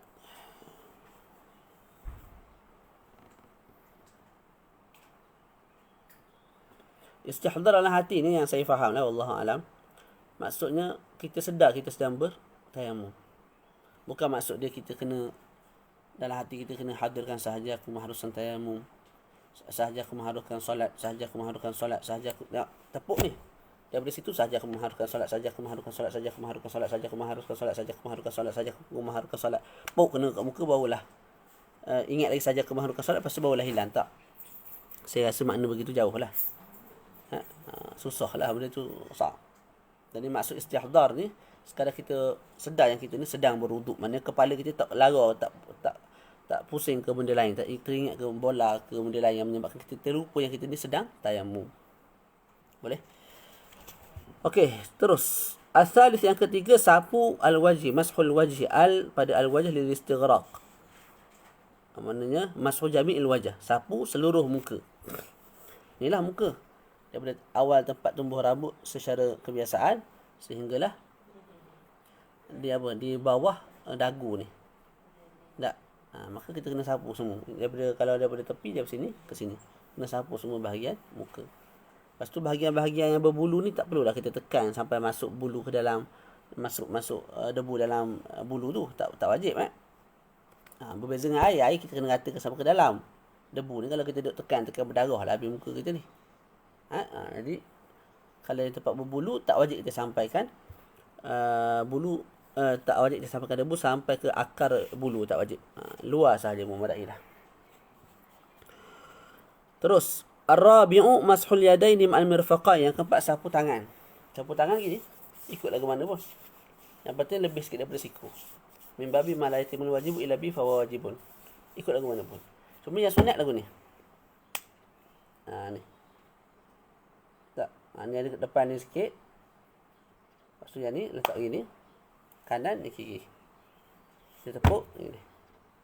Tarik sampai dekat pergelangan. Yang ni kita tekak. Yang ni kita tekak sini. Yang ni kita angkat, jangan tekak. Kita angkat, kita buat gini. Tak kita pusing. Sebahagian yang tak kena lagi ni. Okey, sampai balik ke tempat ni kita tekak ni, tekan ni. Lepas tu belah ni pula. Macam ni. Sampai sini kita tekan ni. Tarik. So sampai sini, yang ni yang terangkat ni kita tekan. Cara yang paling sunat lah. Lepas tu tempat tak rata tu cover dah balik dengan tanah balik. Kalau ada tempat-tempat tak kena, tak cover balik dengan tanah, dengan debu.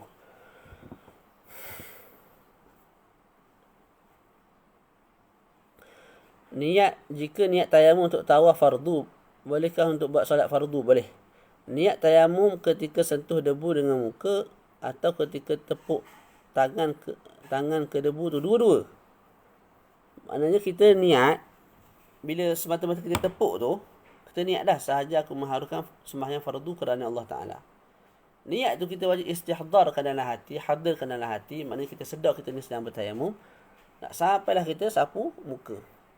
Bila kita sapu muka, tak, niat tu hilang dah. Apa yang kita hadirkan dalam hati tu hilang. Tidak ada masalah, dah memadai dah. Itu maksudnya. Al-khamis, yang kelima, ar-tartibuha kadha, kena tertib lah. Kita sapu muka dulu, lepas tu barulah kita sapu tangan. Kalau kita sapu tangan dulu kemudian muka, tidak sah. Ataupun kita sapu serentak dalam masa yang sama, saat yang sama, maka kalaulah kita niat ketika mana muka dibasuh, muka disapu, maka yang sah hanya muka, tangan tidak sah.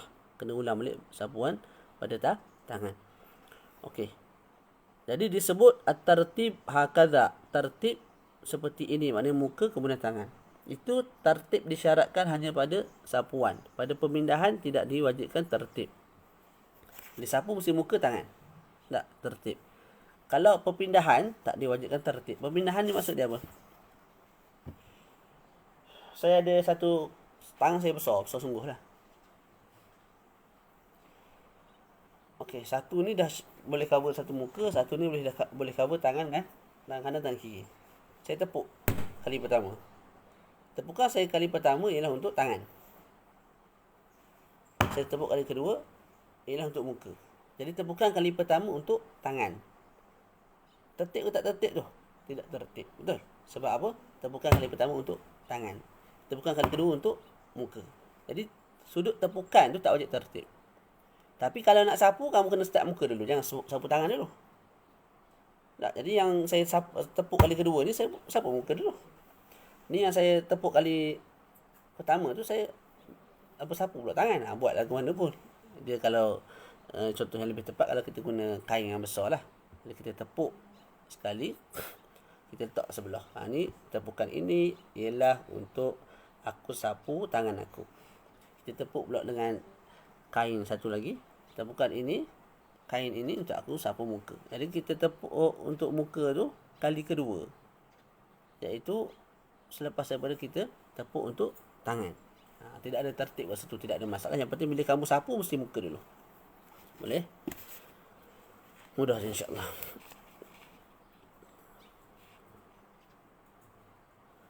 Boleh Ustaz Amirul. Jadi niat tayamum tu ketika sentuh muka dengan debu pun betul, ketika sentuh debu tangan ke tanah pun betul. Jadi kita letak tangan kita kat tanah, ketika itu dah niat dah, sahaja aku mengharuskan tayamum kerana sahaja aku mengharuskan solat kerana Allah Ta'ala. Niat tu sentiasa kena hadirkan sehinggalah kita sapu satu juzuk daripada muka kita.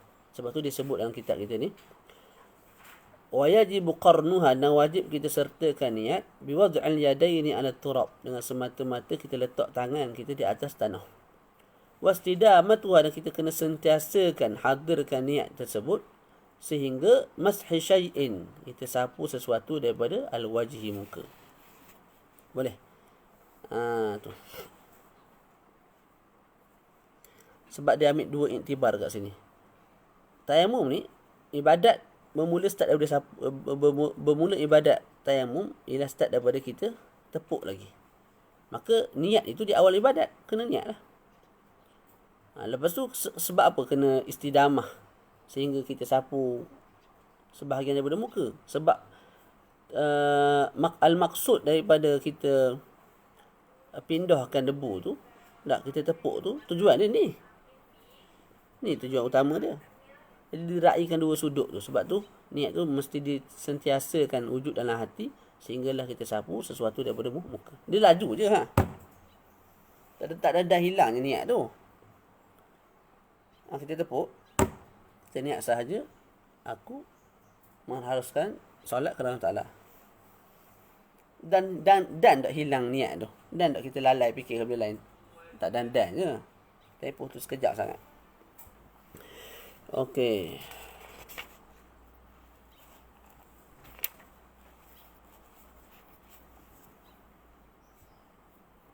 Saya baca sikit lagi.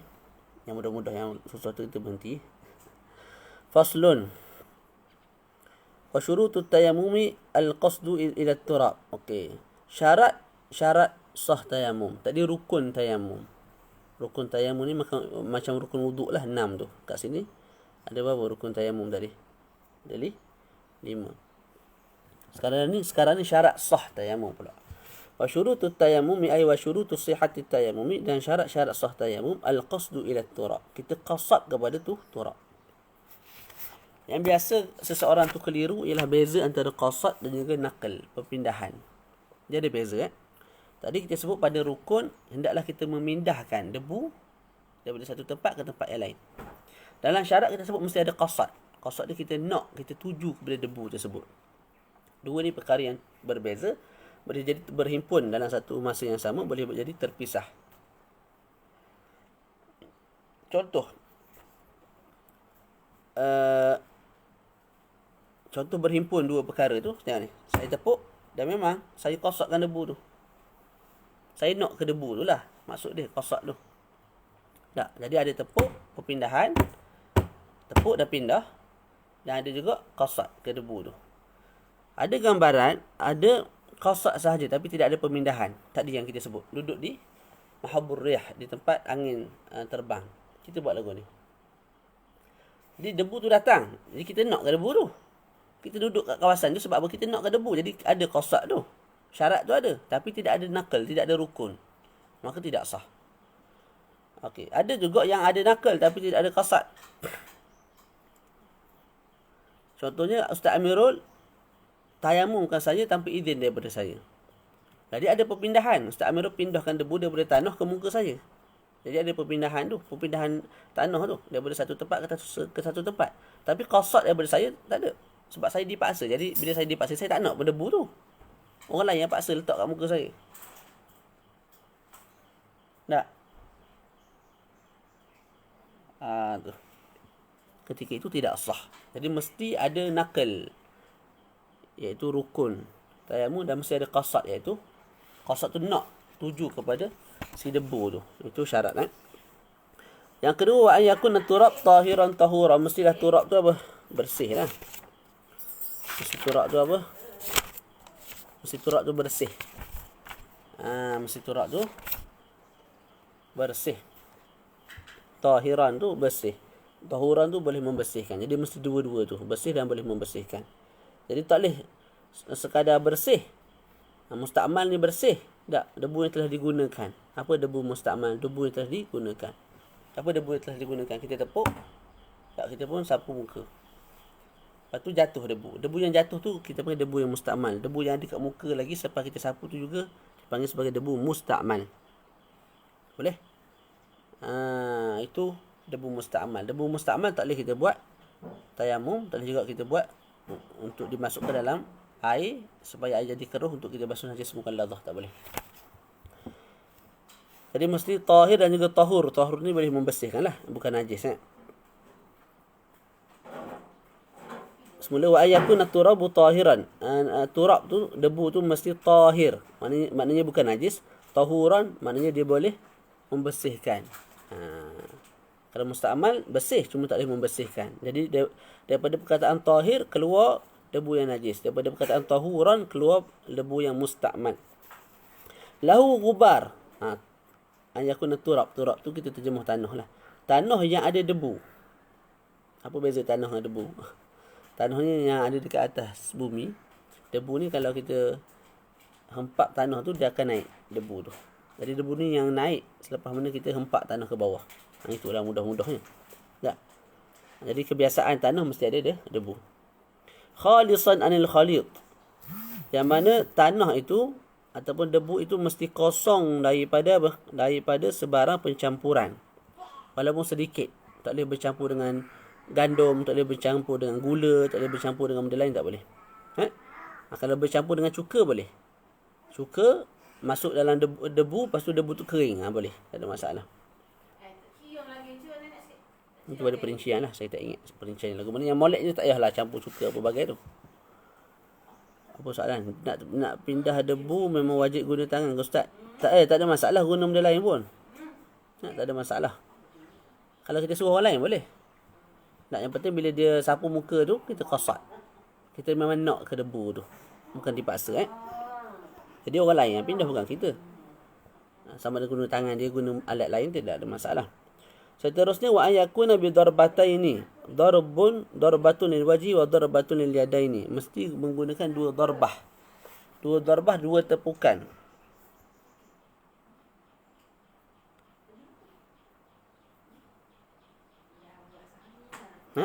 Jadi tak boleh sekadar satu tepukan. Contoh, ni kain yang besar, tepuk sini. Tak. Okey, disebabkan besar, saya tepuk sekali je. Bahagian belah kanan saya guna untuk muka. Bahagian belah kiri ni saya settlekan belah tangan saya. Tak memandai. Mesti dua kali tepuk. Dua kali darbah. Dua kali darbah ni mana sekali tepuk untuk muka, sekali tepuk lagi untuk tangan. Tak boleh sekali tepuk disebabkan benda tu besar. Sebahagian yang kita guna untuk muka, sebahagian lagi untuk guna untuk tangan, tak boleh. Mesti dua darbah. Dua darbah. Dan disebut kalau kita tepuk sekali yang dia besar, kita pun muka. Yang baki tu kita letak pada tangan. Boleh tak? Sah kalau kita tambah lagi satu tepukan dengan cara kita tepuk walaupun dengan satu jari kita letak sini. Kita tepuk, letak jari. Dah memadai dah. Sebab apa ada dua kali tepukan. Jadi tak boleh sekali tepuk saja untuk muka dan tangan. Mesti dua kali tepuk. Satu muka, satu tangan. Itu kalau cukup dengan dua tepukan lah. Dah tak cukup tambahlah dua muka, dua tangan, empat muka, empat tangan. Kalau nak sempurnakan betul muka tu, perlu kepada penambahan tepukan. Wa ayakuna ba'da dukhuli waqti, mesti selepas masuk waktu. Sebab tayamum ni taharah yang daruriyah. Taharah yang darurah. Maka tidak ada darurah untuk kita buat sebelum daripada masuk waktu. Tak. Sebab apa? Sebab boleh jadi selepas kamu tayamum tu, lepas tu ada air. Tak sia-sia ke perbuatan tayamum tu, jadi batal begitu sajalah. Jadi daripada awal lagi syarak sebut, nak tayamum mesti masuk waktu dulu baru tayamum. Barulah dikatakan darurah, tidak ada air, dah masuk waktu pun tak ada air lagi. Ni kalau kamu tayamum awal, tiba-tiba ada air. Kamu sebelum masuk waktu kamu tayamum dah. Apa darurah ni? Sehingga kamu perlu tayamum sekarang. Boleh jadi 10 minit akan datang ada air. Boleh tu. Jadi mesti kita tayamum selepas masuk waktu. Dan masuk waktu berbeza lah ikut keadaan. Kalau solat fardu tu jelas lah. Tak, ada waktu-waktu dia. Okey, kalau solat qada Masuk waktu solat qada bila kita teringat. Kita teringat 3 tahun lepas semayang. Hari ni baru teringat. Bila kita teringat solat tu, tu dah masuk waktu untuk kita sembahyang qada tu lah. Waktu tu dah, bila kita teringat solat yang kita teringat tu dah masuk waktu untuk kita tayamum. Untuk kita sembahyang solat tu. Solat jenazah, masuk waktu dia ialah selepas jenazah tu dimandikan. Solat jenazah dimandi, barulah kita boleh tayamum. Kalau jenazah belum mandi, kita tayamum, sembahyang kita tidak sah. Tayamum kita tidak sah. Sembahyang jenazah adalah maksud saya. Sembahyang istisqa. Istisqa ni minta hujan. Kalau kita nak sembahyang berjemaah, mesti selepas berkumpulnya kebanyakan manusia yang nak buat sembahyang berjemaah tu, lepas mereka berkumpul, barulah kita bertayamum. Sebab ketika itu barulah masuk waktu. Tapi kalau kita nak buat seorang, semata-mata kita nak buat solat tu, dah masuk dah waktu untuk kita bertayamum. Adapun solat sunat mutlak. Solat sunat mutlak yang tidak terikat dengan waktu, dengan zaman, maka bila-bila masa sahaja kita nak sembahyang, itulah waktu untuk kita bertayamum. Kecuali tak boleh lah kita sembahyang dalam waktu karahah. Waktu yang diharamkan tak boleh. Okey, kalau kita bertayamum dalam waktu karahah, contoh lepas asar, haram sembahyang sunat tak? Kita tayamum waktu tu.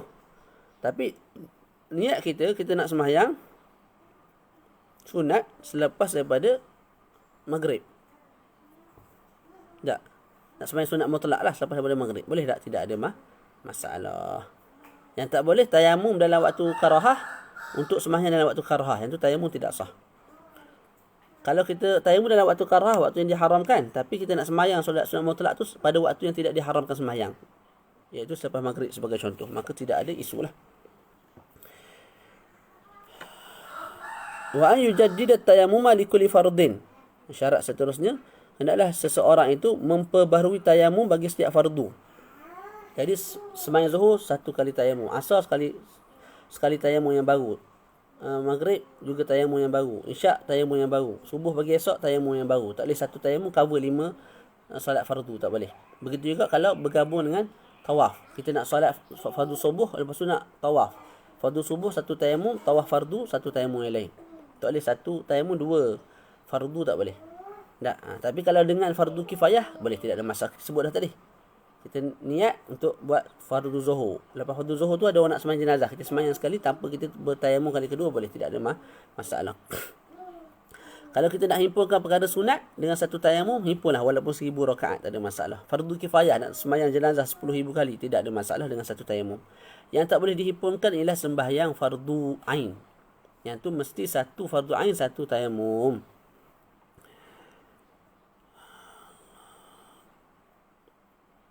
Kemudian tidak boleh juga, ni ikut pendapat yang rajah, kita himpunkan antara sembahyang Jumaat dan juga khutbah. Khutbah fardu. Tak. Tapi bukanlah fardu ain. Dia fardu kifayah. Ke biasa banyak khutbah sembahyang Jumaat semua pakai khutbah kat depan. Seorang je tak? Jadinya sembahyang Jumaat ni khutbah tu fardu kifayah. Tak, tapi level dia seperti level fardu ain ulama sebut. Jadi bila kamu tayamum untuk khutbah, sikit lagi nak sembahyang, kamu kena tayamum lain untuk sembahyang Jumaat. Tak boleh dihimpunkan satu tayamum cover 2 benda, iaitu sembahyang Jumaat dan juga khutbah Jumaat, tak boleh. Itu adalah rajah, ikut pendapat yang lebih rajah. Tadi Ustaz Amir tanya, kalau kita tayamum untuk sembahyang fardu, kita nak buat tawaf fardu, boleh, tidak ada masalah. Wa an yufattisha 'anil ma'. Kemudian tu berhentilah. Kita nak baca je. Nak habiskan. Saya baca je dah tak? Sebab dia sebenarnya bab mencari air ni, dia banyak cerita ke sebenarnya? Ada marhalah dia.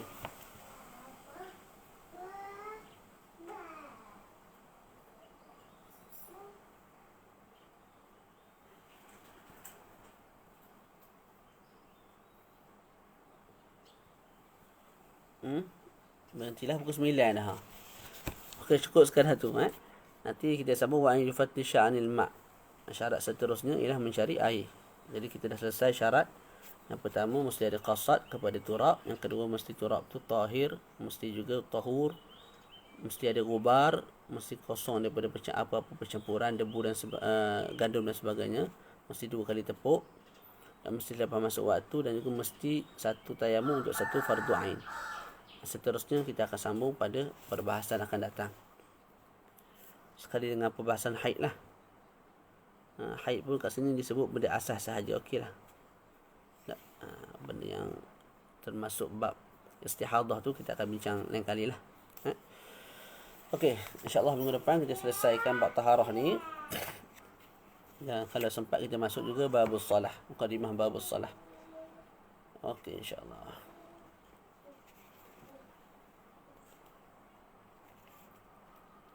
Kali kelima lah.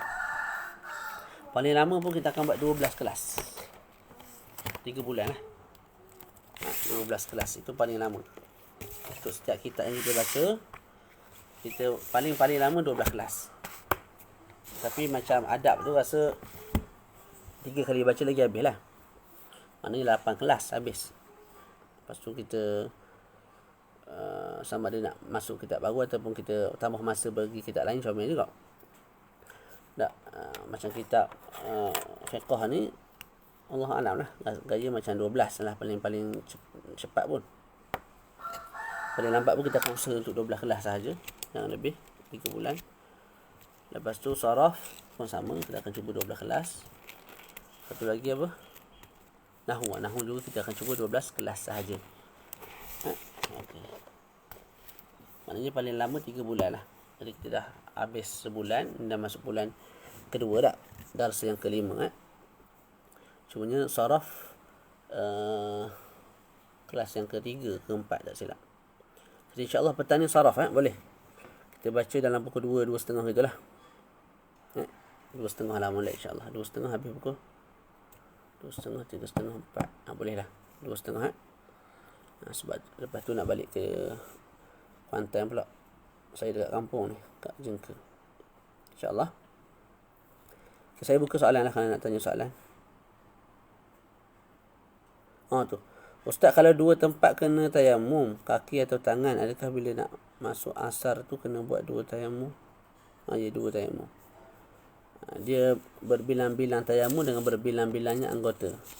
Kat muka ada luka, kat tangan ada luka, 2 tayamum dah situ. Kat kaki ada luka, 3 tayamum. Sebab tayamum tu nak cover kekurangan yang ada kat muka yang tak boleh kena air tu. Nak cover kekurangan yang tempat yang tak boleh kena air pada tangan. Nak cover juga kekurangan yang ada pada kaki tu. Boleh.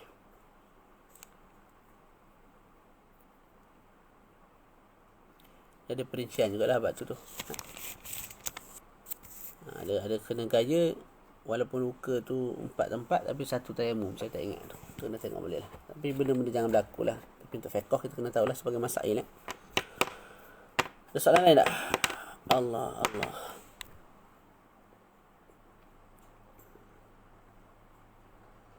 Cukup sekadar tu. Wassallallahu ala sayyidina Muhammad wa ala alihi wa sahbihi wa barak wa sallam. Walhamdulillahi rabbil alamin.